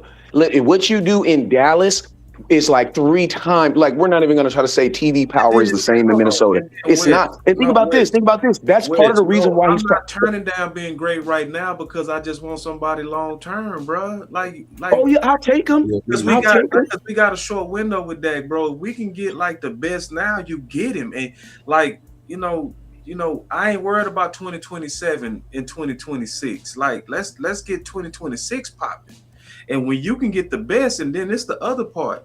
If you get Flores, you might get Deontay with him. You get like 2 big stones. You get like so it's like nah, we are, and then I can't rock with that. Not after looking at Vabral, not after looking at Ben Johnson. It's like we swinging too low. Like swinging high is what got these cats that got like New England was win 4 games, and all of a sudden they finna fuck around and go to Super Bowl. They won 14. Hey, boss, I 100% agree with you, but you know what all those teams did when they got those defensive coaches? They went in on free agency. Listen to me. If we go get Brian Flores with the same mindset we have right now, Brian Flores is going to be looked at as a bad defensive coach this time next year. That's what I'm saying. Because listen, everything, because all those coaches, also Brian, all those teams were supportive of that defensive coordinator. We don't really support our defensive coordinator. What we typically do is we go get a big name defensive coordinator and then go get him a bunch of trash players and say, hey, we want to see if you can really do what you said you can do in that interview. Like, we don't ever really match good talent. With Dan we don't match good whole draft. We put our whole draft pretty much on Dan Quinn, bro. Man, listen, I'm thinking about what we can do in the next 6 months. Do I think there's a defensive coordinator that's going to come in here in the next 6 months and fix this defense? No, I think it's going to be players. I think it's going to be players that's going to fix it. That's what I believe. So since I believe it's going to be players that's going to fix it, Dallas, you can get a Brian Flores, but man, if I'm Brian, listen, can somebody tell me why I would want to come to Dallas if I'm Brian Flores? Why would I want to come to Dallas? So what you said. I mean, you made that case at first. You a spotlight on the sun. Okay, so then guess what? So think about that. You hotter when you in Dallas. So if you didn't get your DC job out of Minnesota, when everybody know you the scariest thing popping, when there's all kind of reports out there saying that you the one that got all these coaches confused all the time, right? I mean, coaches and quarterbacks confused. Then you might want to try your luck in Dallas. To your point, because you saying it's the best place to be hot. That's why I would come. Y'all think we can fix our defense in 6 months? We did it with Dan Quinn. Well, we did it with Dan Quinn. Well, then I'll support it. But if we can't listen to me, if the Cowboys don't show me that they're going to fix it with free agents and right now, then getting Brian Flores is not going to be the good fix. Because it might get you good this year, but you'll be in the same boat next year. You'll probably be in worse than the boat when he leaves, because when he leaves, you'll be starting all over again. My thing is this: we need to develop some guys, man. And I feel you on the Dak Prescott window. I feel it. But at the same time, shoot, I'm screaming, you need to draft a quarterback this year too. Why? Because I know the Cowboys don't want to renegotiate with Dak's agent again. I know they don't. So, like, to be honest with you, they got to explore that too. I'm low-key looking past Dak right now. I think this year showed me that they're not going to – man, what they did this year was the most they've done for any quarterback since my kids have been alive. So I don't think they're going to do much more for Dak. I just don't believe it. I don't believe it. So it's like it's hard for me to believe that they're gonna go all in. So that's why I say you got to develop. We got to start developing. I think I'm not saying that our window of chance is over, but I'm just saying we need to develop. Because we don't do good on these building a team and try to get it this year type stuff. We don't do good on that. All those teams that you said, they were all willing to spend the money. Like, what people don't understand is these seasons that Detroit did all that because they spent the money. We got to spend, if we're willing to spend the money like these teams, then yes, I can 100% think and feel like that. But man, if we bring, and I'm going to tell you, if I'm Brian Flores, I need triple the page you're going to challenge anybody else. Because I know for a fact you ain't about to put no defensive free agency on this team. I know for a fact, and I'm going to tell you this right now, Brian Flores, as a man and as a man of color, If you let Jerry lie to you and tell you he about to drop millions of dollars on this free agent when history says he didn't, that's on you if you take this job and you fail. Because the real cold facts is, man, they don't even mess with the defense like that. They didn't even mess with Micah like that to even bring him back. Now, if you was going to the offense, oh, yeah, they'll go trade for a Perkins. They'll trade for Amari Cooper. But, boo, what are we bringing to the defense? We let half the defense walk. Not Cooper. We got nothing for D-Law. We got nothing for Micah. We got some picks. Yeah, we did. But we got nothing that can help us this year. We got nothing for Diggs. Like they don't really mess. How does our defense go from the worst defense in the NFL 2 times in 3 years? That's an ownership problem. That's an ownership. And then think about this. The last thing, Nashawn Wright he was on our defense. He wasn't good enough. Well, he played today. DeMarcus Lawrence, he was playing on defense today and for a team. You have 7 players that are former Dallas Cowboy players that played in the playoffs either last week or this week that are all on defense, including Trevon Diggs, who we said wasn't good enough. So that's why I say, if I'm Brian Flores, whatever they offer me to go to Dallas, give me 3 times as much. Because if I can make a mess out of this, I'm Jesus. And guess what? I deserve a head coach job. If you can come to Dallas and you can make this a good defense, knowing that Jerry is not going to help you and he is systematically going to do everything to put you in behind, oh, yes, you deserve a head coach job. He's selling himself short if he stays a defensive coordinator, if he comes here and do that. Because think about this, before the Dallas Cowboy defensive coordinator even took a snap on defense, they traded Micah Parsons. God, I feel sorry. Listen, Matt Eberflus, you should have quit then. You should have quit right then. Nate Brown said Patriots spent $290 million on free agency. He will agree to your point that they spent some money. And guess what? The Cowboys ain't going to do that. So that's why I'm saying, that's why I don't even want no big-time coach to come here. You want to know why? Because it's going to be a stain on your resume. There's going to be a stain on your resume. There is nothing. You look at Dan Quinn. Dan Quinn, what positive came from him talking about he went to the Cowboys? What positive? What positive came from that? We won 36 games. Yeah, but defensive coordinators, that's a head coaching stat though. He don't get a credit for that stat. You said what good came from. I'm talking about for the team. I'm talking talking about for him though, because remember this is a job for him. He gonna pay his own bills. He the one. You gotta. He had just got fired, so he cleaned up his name. Yeah, he cleaned up his name. He cleaned up his name coming over here. So and he did what? Shit, got a head coach job out of it. And then invited us. My point exactly. Oh, okay. Think about this, and then listen. I'm still here. Okay. I just don't think the Cowboys are going to do everything they need to do to fix it in 6 months. I don't believe they're going to do it. So since we're not going to fix it in 6 months, let's fix it in 2 years. I'm sorry. I'm not saying I quit. I might just be accepting some of our fate, man. I don't believe the Cowboys have never proven to me that they care about this year so much and that they're so mad at what happened last year that they're going to revenge. What did you talk having the year of his fucking life, dog? Dak was having the year of his life, dog. Hold on, I gotta stop you and get the money. Because I'm gonna keep letting you talk. And I'm gonna keep letting you cook. Because DeCoy Owens with the 10-piece said Shotty preaches competition between the players, but he doesn't want it between the coaches. That's why I feel Harris isn't gonna that call. He relates to the players because he played the game. Damn, that was a chat. We might need to send him $2 back. Hey, I'm going to the store. You need anything? Let me know. Keep it under $12. He says, send Keep it under $12. Well, I'll tell you this: because the reports, I say this: the reports were that Shotty and Al don't see eye to eye. If Shotty is being petty in his personal feelings or keeping Al Harris away from the Dallas Cowboys, I don't look at him the same way. You know what I'm saying? I don't look at Shotty the same way I did. If it's a Jerry Jones thing, keeping Al Harris out of Dallas, then I might let Shotty make it. But if it is Shotty's decision that why this man don't even get an interview, then I have an issue with that. You know what I'm saying? Because you're supposed to be doing the thing that's best for the team. If you think that Al Harris being here, because listen, he's barely getting DC. Because listen, I like Al Harris, and He's somebody like what Wes talking about. You think Al Harris gonna get a head coaching job in a year? Like he probably be, like him and Daronte probably be somebody that can stay here like 3-4 years and build a defense up. You know what I'm saying? They could probably be like defensive coordinators. They here for that time frame.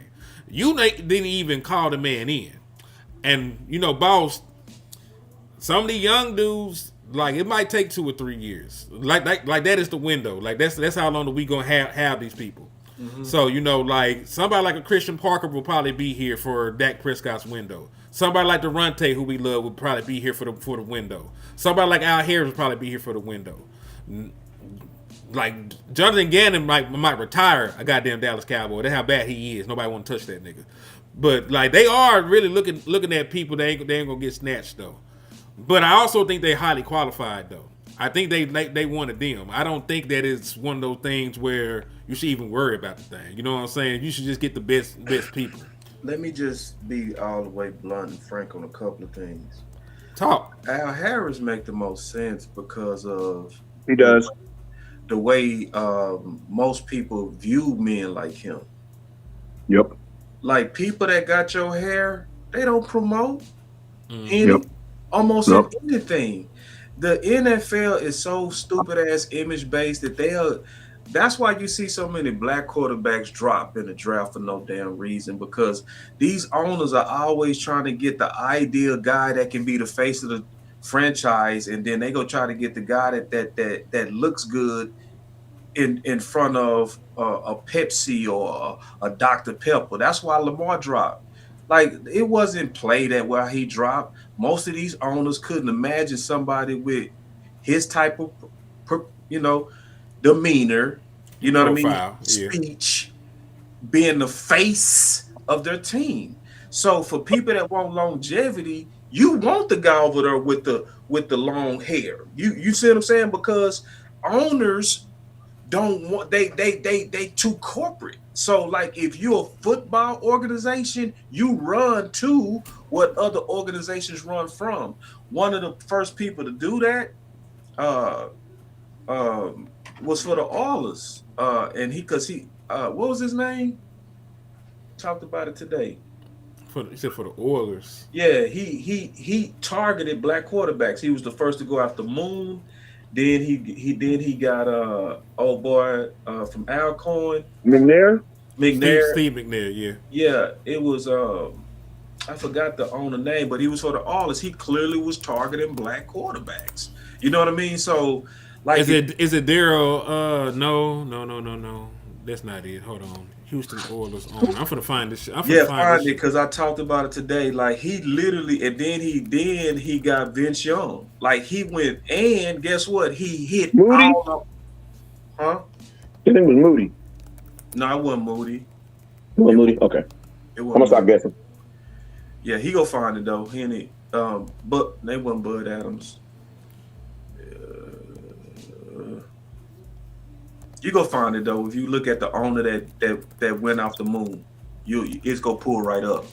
Bud Adams. Thank you. Somebody told me in my chat. It is Bud Adams. Yeah, Bud Adams. So it's like, you want to target the ones that these corporate owners, because they trying to get it all. They want production and they want the Josh Allen look. You know, and we gotta also realize, on a business, I kind of understand why, because the majority of people in this country white. So you want the face of your franchise white, because that's gonna likely get more support from the people that you want to buy tickets. And I'm just talking about business. You see what I'm saying? You know, like, and they trying to get it all. You know, they want that. I'm just being honest. That's what they want. You know, so yeah. So I would use the Bud Adams strategy, and so that's one thing. Another thing I would say in terms of like, this DC stuff, we just got to just stop being just like scary, man. We got to really go out there and swing for the fences. Our fans don't push for swinging for the fences. Like we are acting like we are just okay that the fact that they ain't interviewed and targeted Schwartz Morris. Because if you really, really, really, really want the long-term qualified coach, you ain't going to get a second chance. It's more. I'm finna It's say Morris. I'm finna say him and Jim Schwartz. Jim Schwartz been in DC Yeah. with the Brown for 57,000 years. Yeah, that's what I'm they saying. especially I wouldn't- Morris. especially- Look what they just did. You fired Morris to go with Kevin Stefanski. That shit is wild. Like they got a worse coach. Yeah. You got a clear worse. What does that tell you about opportunities for us as black men? And they It's hired like- Ulbrich, listen, man. They hired And then he finished hot. You know what I mean? Yeah, You yeah. finished hot. Won four to final Ulbrich. five. Yeah, So that mean those men didn't give up on him. So you gave him 1 year to turn around Atlanta, and he didn't. And so you said you done with him. But yet he a Super Bowl winning coach. He's a very, very articulate man. He's somebody that can easily lead a franchise, has some of the best presence, and is very innovative. You know, that's your DC right there. Like if Wes, you want a guy for 4 or 5 years, that's your guy. Especially because sometimes you want those guys that's like, listen, I'm tired of trying this head coach shit. That's not for me. Let me go ahead and ride out the rest of my career just doing a good job. The same thing that happened with what's the coach that we had that Jason Garrett took? Wade Phillips. Wade Phillips. He ended up being a Phillips, DC the rest of his career. he started being a DC, and he was a former head coach. He was like, man, I'm tired of them running me out of that. Let me just do what I'm good at. That's where Morris at right now. That's the perfect fit for what West Coast said. Unless Morris' wife is like my wife, and she be on the internet looking at all these purses and stuff, and then, you know, I'm just saying, these women, man, they'll change your whole horizon. Because, you know, men, we be good in a one-bedroom apartment or an air mattress, man. It'd be a woman that'd be like, man, what you mean I got to have towels in my bathroom? You know what I'm saying? That's all I'm saying. You know what I mean? But, hey, you know, can I say something? Because we've been on here for like an hour and 40 minutes. So at this point, I feel like everybody's listening, right? So can I say something? Can I just say something that's just grinding my gears right now that I saw that's football related? How the hell does Josh Allen get to go up there and I got to turn my camera on. I just feel I let my team down. my team now.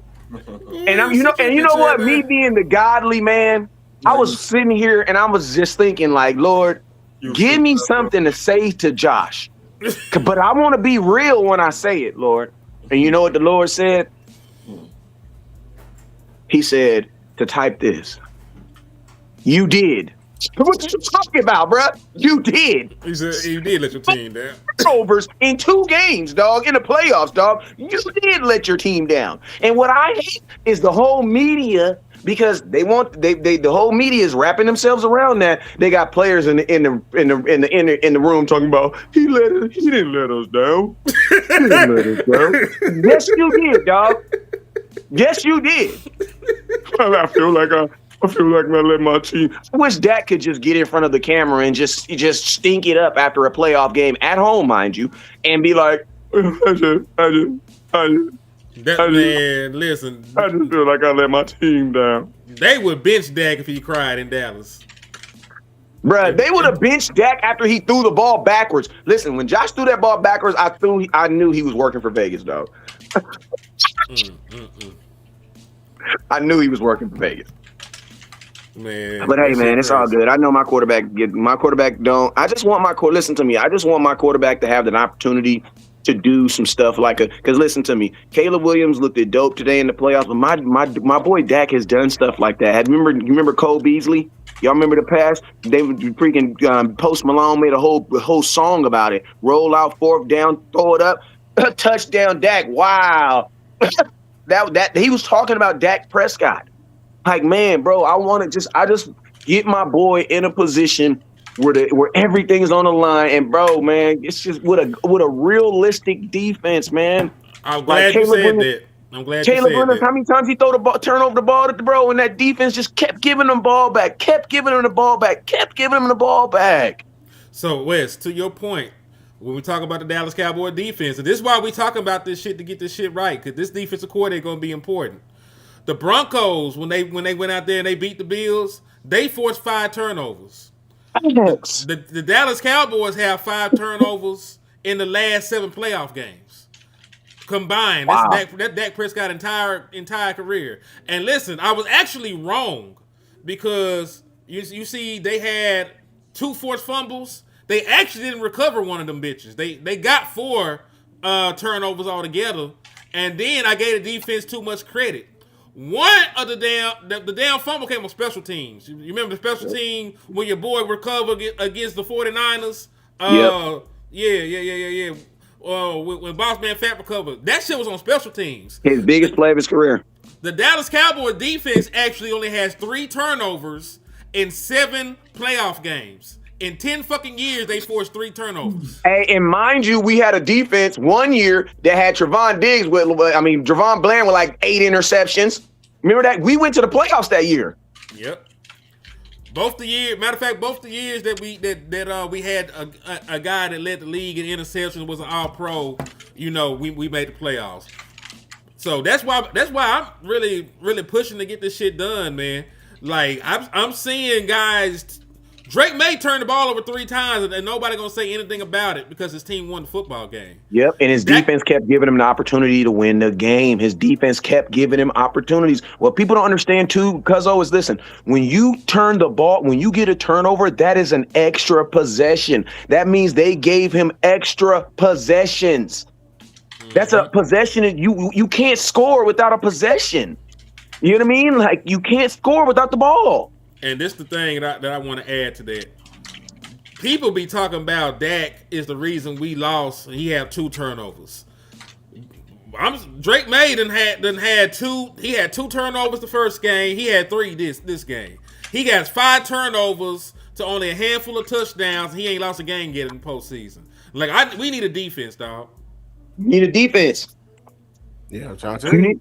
Defense can really hide you. It can really hide you. Like Matthew Stafford is going to be the MVP, but guess what? That Bears defense had his ass running today, boy.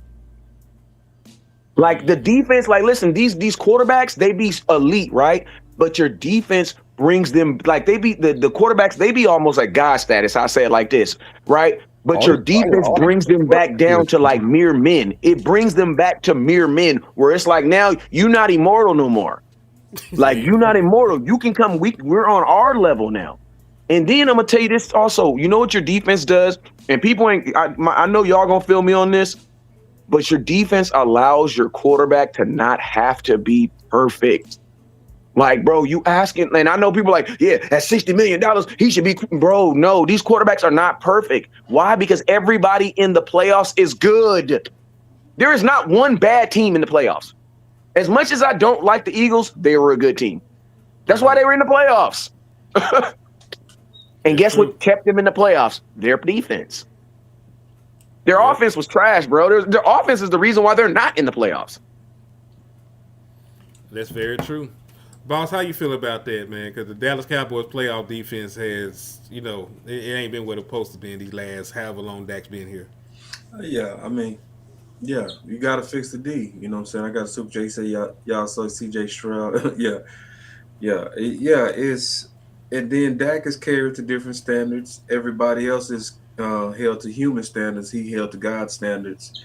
And I'm just doing a better job of kind of tuning out even those types to even try that conversation. You know what I mean?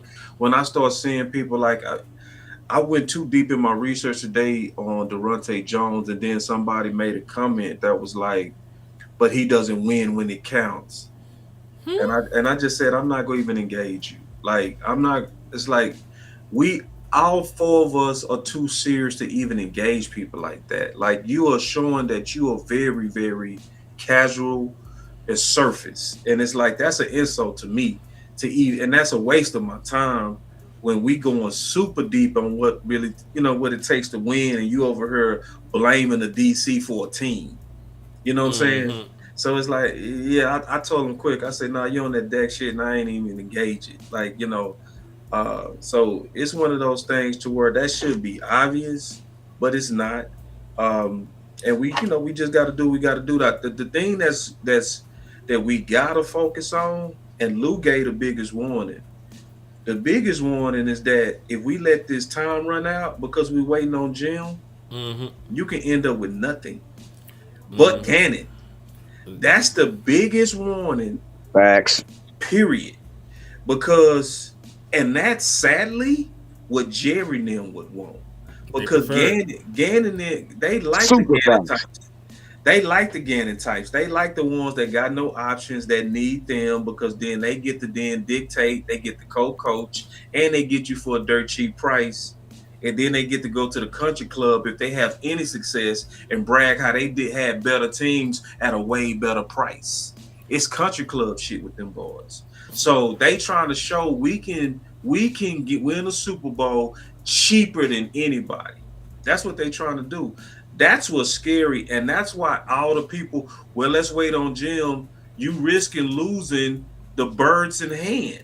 And you can lose Jim too. Like, why do folks act like Jim ain't got options? You're right. And like Jim is gone. I'm telling you right now, Jim. He going to Green Bay. He don't have enough money. Like, I'm be honest. Fellas, but you know the sad part about this. You know the sad part about this is. I'm sorry. Go ahead. Your owner is not trying to pay no coaches. Like, you know what I'm saying? Like, I was just trying to make $4.5 million, which is less than McCarthy. It is. How do do that? Why don't they ask how much did the last guy make? Like, they don't Google this stuff. It's not public. It ain't supposed to be public record. They keep that shit on the hush for a reason. Right, he don't have the leverage. You still taking 4.5 when nobody wanted you. Because the Cowboys wanted me. That's who wanted me. So go. What you gonna say? What you gonna say if they say no? We're not doing 5. I mean, I'm not. Listen, I'm just saying this, man. The requirement for a Cowboy coach is so much more higher than like everybody else get to work like a black dude, but we work our coach like a Mexican, man. Like, you really gonna be coaching your ass off over here. Yeah, so it's like when you ain't got no job, you gotta take it. Yeah, I know, right? And the Cowboys know that. And guess what? And unfortunately, I'm not trying to be racial, but America has done the Hispanic people like that for a very long time. Yeah. Hey, real quick, I gotta get the super chat from Hip Hop Culture, man. He said we tripping. Cowboys have no rings for past 30 years, but Jerry Jones will have 27. 2 with the Rams. Only a 4-year rebuild too. Shaking my fucking head. You know what? I hate Stephen Jones too. You remember how Stephen Jones tried to use the Rams and like you see they went all in or they bad. They right back. They'll be broke. They said they'll be broke next year though. They back. Right. They came back like Lazarus on your whole ass, man. That's right. What you talking about? I hate Stephen Jones. And then he say everybody has their way of doing it. Like, you can't say that if you ain't doing shit. Like, like I can see you can say that if your way win and then my way win. See, you can say Penn State won with their goody guys. You know what I'm saying? You can say Miami won with the gangsters. You know what I'm saying?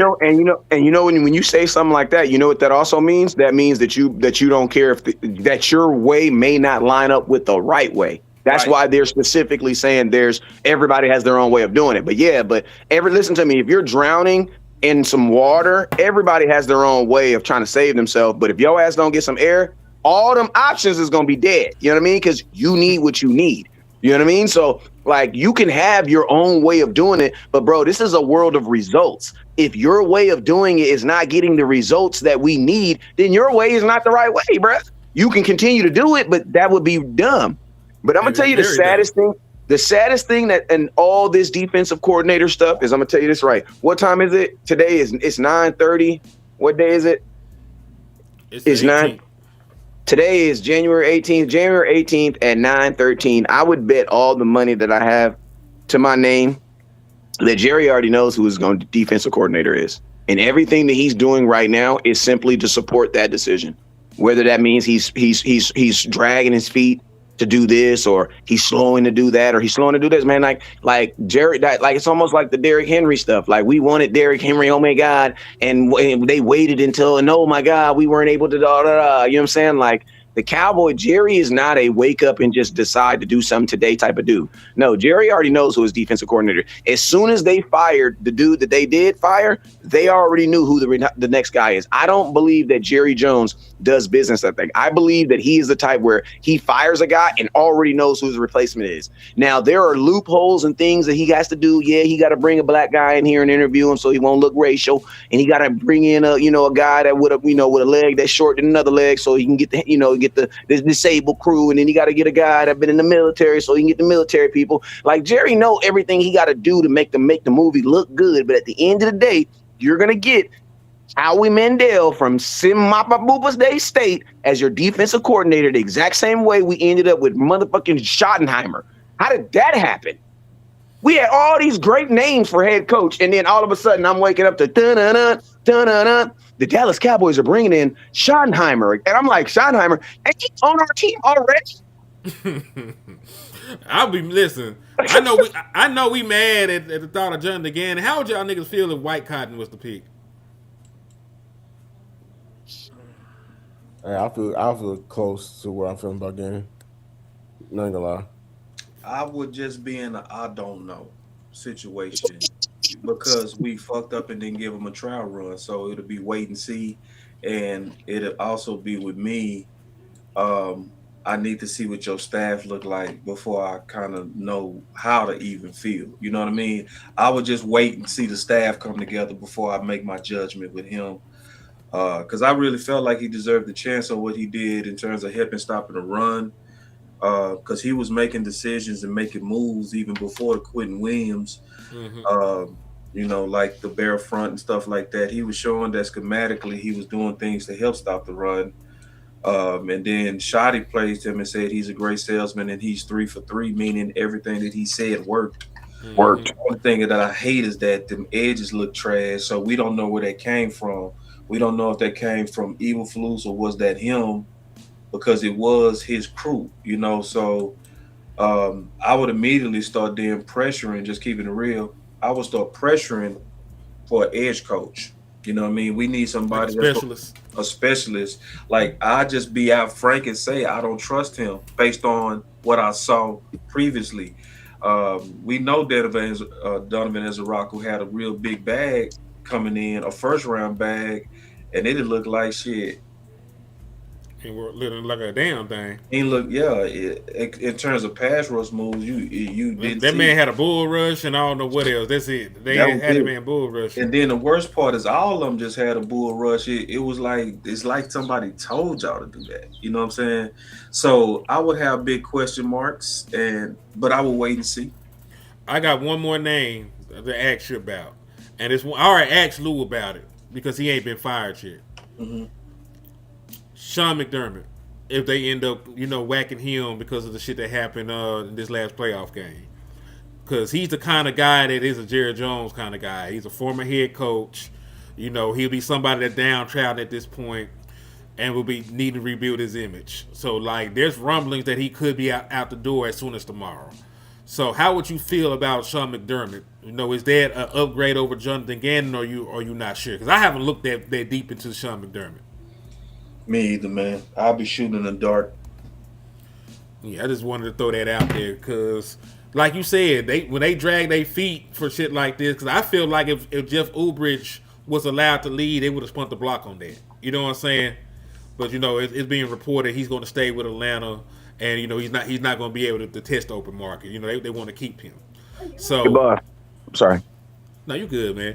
So I'm just trying to be wary of anything, man. With a defensive-minded head coach is on the verge of getting fired, my antennas are up. Mm-hmm. Yeah. Hey, my question to you, boss, was this. Because we keep on bringing Shotty's name up. Who do you think Shotty's pushing right now?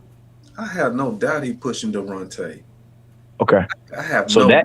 Then to be honest with you, if the Cowboys are doing fair, quality business, that should be your defensive coordinator. Right, and that's what's scary. It's scary. So then you want them to go against what he wants then to get a different dude? No, I want them to get Daronte, but I noticed something at the end of the season. What's that? At the beginning of the season last year, Jerry came out and he contradicted Shoddy openly. Okay? Where Shoddy was talking about competition being the core center of his belief system. Yeah, his belief system. And, Jerry, him, he fucking co-coach. So he contradicts him right there to his face and say, because they asked him, are you going to just start Booker? And he was like, nah, everybody got to earn it, man. You know what I'm saying? Blah, blah, blah, blah. That's what Shotty was talking about. And then Jerry was like, well, if you bet on somebody, then, you pretty much go play them. And, it's just common sense. And Shoddy had all this kind of nervous energy. He was drinking water that wasn't in the water bottle. He hated it. You could tell he hated that answer. And then the next conference, he came out there by himself. And for the rest of the season, he took the press conferences by himself. What are we starting to see now? What are we seeing now? We seeing that three-headed monster back up there. Mm-hmm. So Steven and Jerry and Sean. yeah, so it's like now it's like they are starting to do what they typically do. They give you year one of rope, and then year two, they start inserting themselves. And so, like, ain't nobody with nobody with common sense in any form. And like Lou always said, if you're a person of pattern, you know Gannon is not a shoddy guy, bro. The fact that he punched his player on the sideline and Shoddy all the way preaches about, you know what I mean, having real care for your players. Like, he really believes that. And he talk about high energy and stuff like that. And you see Gannon and he's awkward and weird. And everybody knows it. The fact that he even a candidate, it's like, bro, you know, it's scary. Like, I'm afraid. Like, I'm afraid that Lou is gonna be right. And that's why all the people that's over pushing Jim, you playing a dangerous game. Because Jim ain't gonna want you, first of all. But if all of y'all, let's wait it out and see what's gonna happen. Y'all playing right in the Jerry and Stevens' hand. Because then if Denver and them lose, he go mess around and go to the Giants, so he go to Green Bay, where they go pay him more money than Jerry cheap ass. Right. And then Dallas and them go look around and say, oh, damn, oh, Daronte, he's gone. He's went to Pittsburgh. Oh. Bring in Chad Stukanaba from a Sick of Me State. I'm telling you, that's who they got. And this is the scary part. Go look at all the local reports, man. Go look at, you can tell who they pushing. Just go to the Fan. Go look at their thumbnails. You go see mainly two people on them things. Jim Leonhard and Gannon. Go look at Blogging and the Boys. They just did an article. And in the article, it said that the Dallas are trying to go get a DC that gave Dak problems. The face they put on there was Gannon. And that's not even the nigga that really messed them up. Right. It wasn't even Gannon that messed them up. Fred Warner. Dak has a Fred Warner problem. He ain't got no damn DC problem. He has a Fred Warner. Dak's issue is good linebackers, and guess what? There ain't too many in the league, so you ain't even got to do a whole thing. You know what I mean? How many people got a Fred? I'll say this though: the Vikings was the one that he talked about. Gave some issues. The Vikings was the ones that he specifically said gave him problems. So why didn't y'all have Daronte on there? It's likely because Jerry already said that he uses the media. He said that. So this is what he does. This is not saying that the media, they're being water carriers. They taking phone calls. They hearing stuff from front office. They getting calls and like, hey, and they trying to get leads. So they'll say, who y'all looking at? Well, our top guys inside is Jim and Gannon. Yeah. And they keep pushing those guys. We looking at Jim and Gannon. So guess who they putting out there on their thumbnails and stuff? What they're hearing the most. So it don't mean they being water carriers, but it more so says that likely they're being fed these leads and they trying to be ahead of it. Like anybody would do that's in journalism. They'll be like, if you want to know why? And boss, you want to know why? Because of guys like you, and because of guys like Henny, and because of guys like Law Nation, and because of guys like myself, because there's actual competition, dog. Like the days of them just saying, oh, we got a source. Nah, now you got to think like this. That if you can get this, like 106, and they had to do something with Jerry Jones, because it's like, look, bro, you got guys like Boss Cowboy that's almost getting the same information and they don't have a source. Y'all got to do more. So if you notice, it ain't even leaks anymore, bro. Like they're literally telling us, like even with the draft is freaking scary. The Cowboys going to end up getting in trouble because how the draft show know exactly who the Cowboys are going to draft almost every year now. Want to know why? Because if the Cowboys have a draft show that only has 15 people watching, but Boss Cowboy got a draft show that got 300 people watching, and he don't work in the building, there's a problem, bro. There lies a problem. And they're all on the same TV show. They're all on the same TV channel. What? YouTube. So guess what? All they're doing is spicing the punch now. Like the reason why the Cowboys got to do this is because we're on their ass. So 106, they got to have an edge. What edge do they have outside of Jerry Jones flat out telling them what he's going to do? What edge do they have over us? Nothing. Shit. Real quick, nothing, bro. Real quick, Wally Pass hit me with a $4.99 super chat. Cuz said they put Jim, Daronte, and Gannon. Also think it'll end up being Jim, Daronte, or Parker, in my opinion. I think we'll talk about the thing. I think you talk about on their YouTube page. No, they don't. It ain't shit on there about Daronte. And no, it ain't. Unless they did it today. Unless they did it today, because I seen what you showed, because you had pulled up the shit. Yeah, I pulled it up. Like it's Jim. Shit, it ain't nothing on Daronte. Man, how about hold on, Wes? Hold on, I gotta say this real quick. I didn't mean to cut you off, bro. It's so bad. They had Daronte on the title. Is Daronte a good candidate? And they had Jim on the top. Hell, shit. Yeah, because they're getting you familiar with their choice now. Yep, that's what That's why I said, like, the Cowboys. Whenever Jerry does something, he always puts like a little feeler out there because people always say Jerry Jones don't care about what the fans do. Yeah, what the fans think. He does. Jerry Jones is a typical father, bro. Like, he does care about what his kids think, but in the end of the decision, he knows he has to make the final decision. You know what I'm saying? Now, Jerry's problem is he just makes the wrong decision all the time. But he understands that structure. And so that's why when we think about this, that year when we were talking about, we need more CDs. What did he do? He traded for Amari Cooper.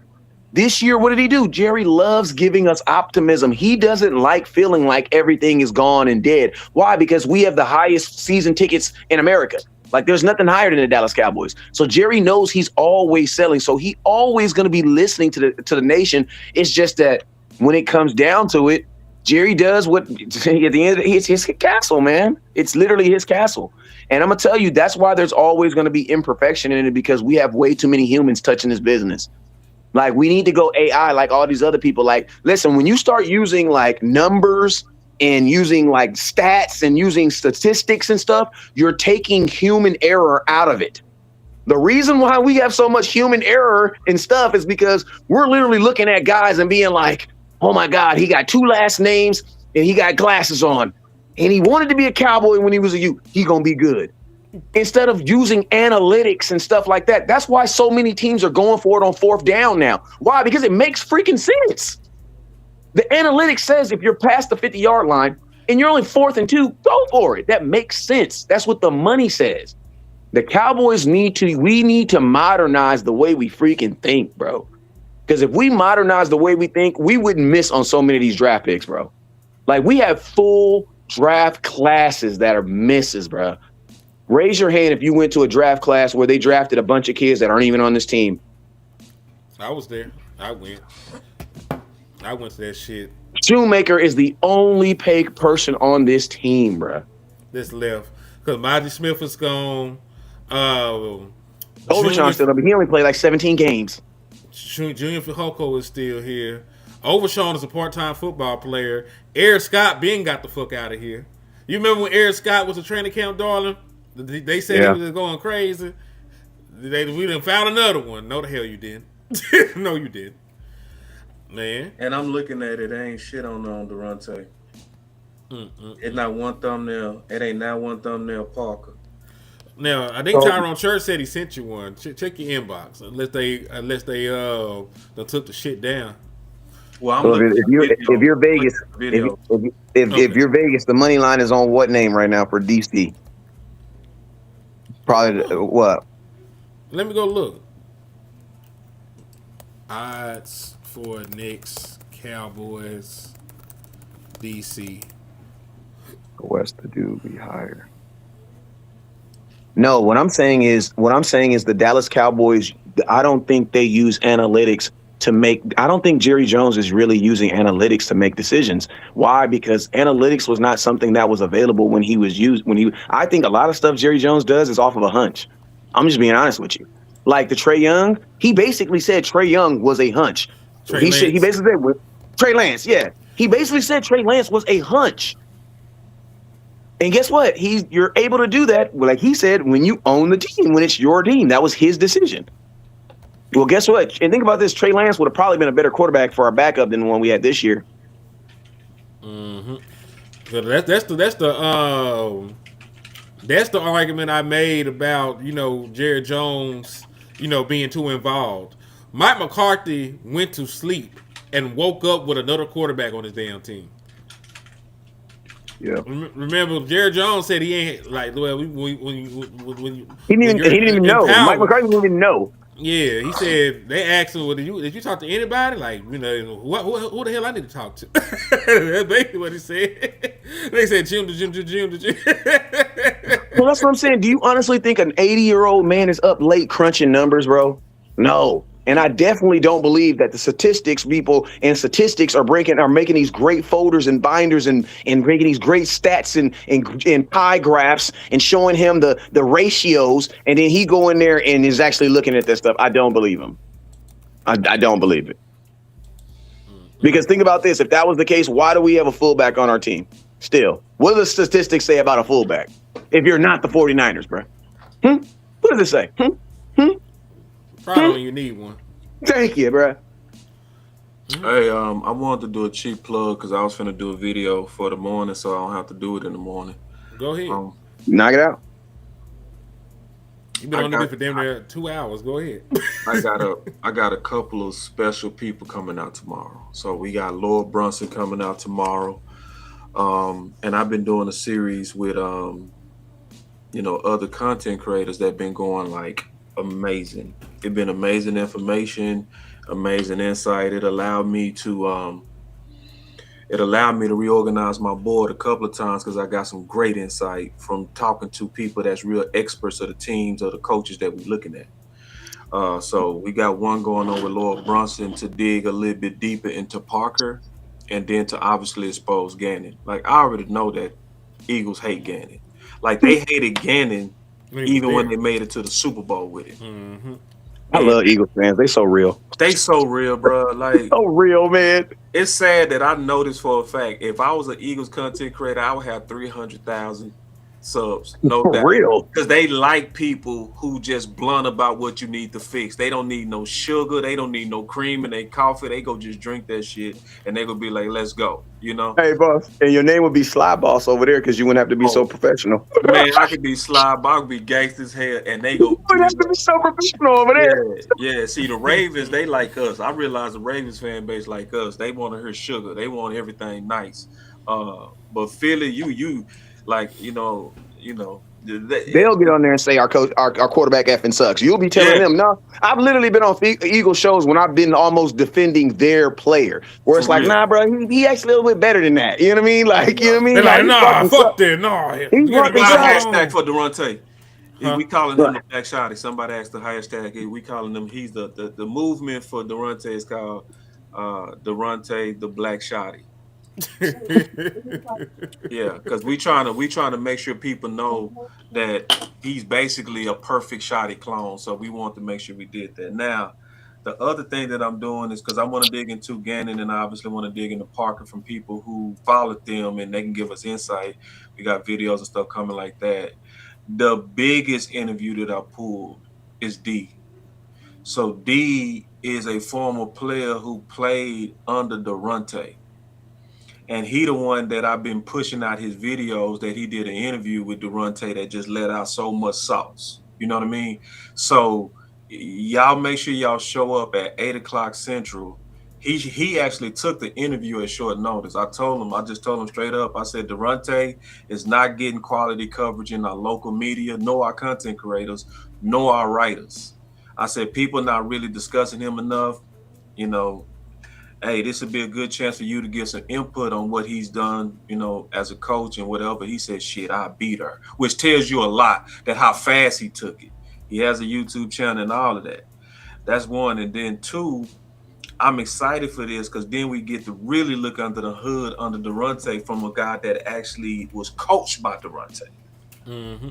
that, you know, so I'm excited for that, and I'm gonna ask him some hard questions. I'm not gonna be easy on him. I'm not gonna make this a PR job for Daronte.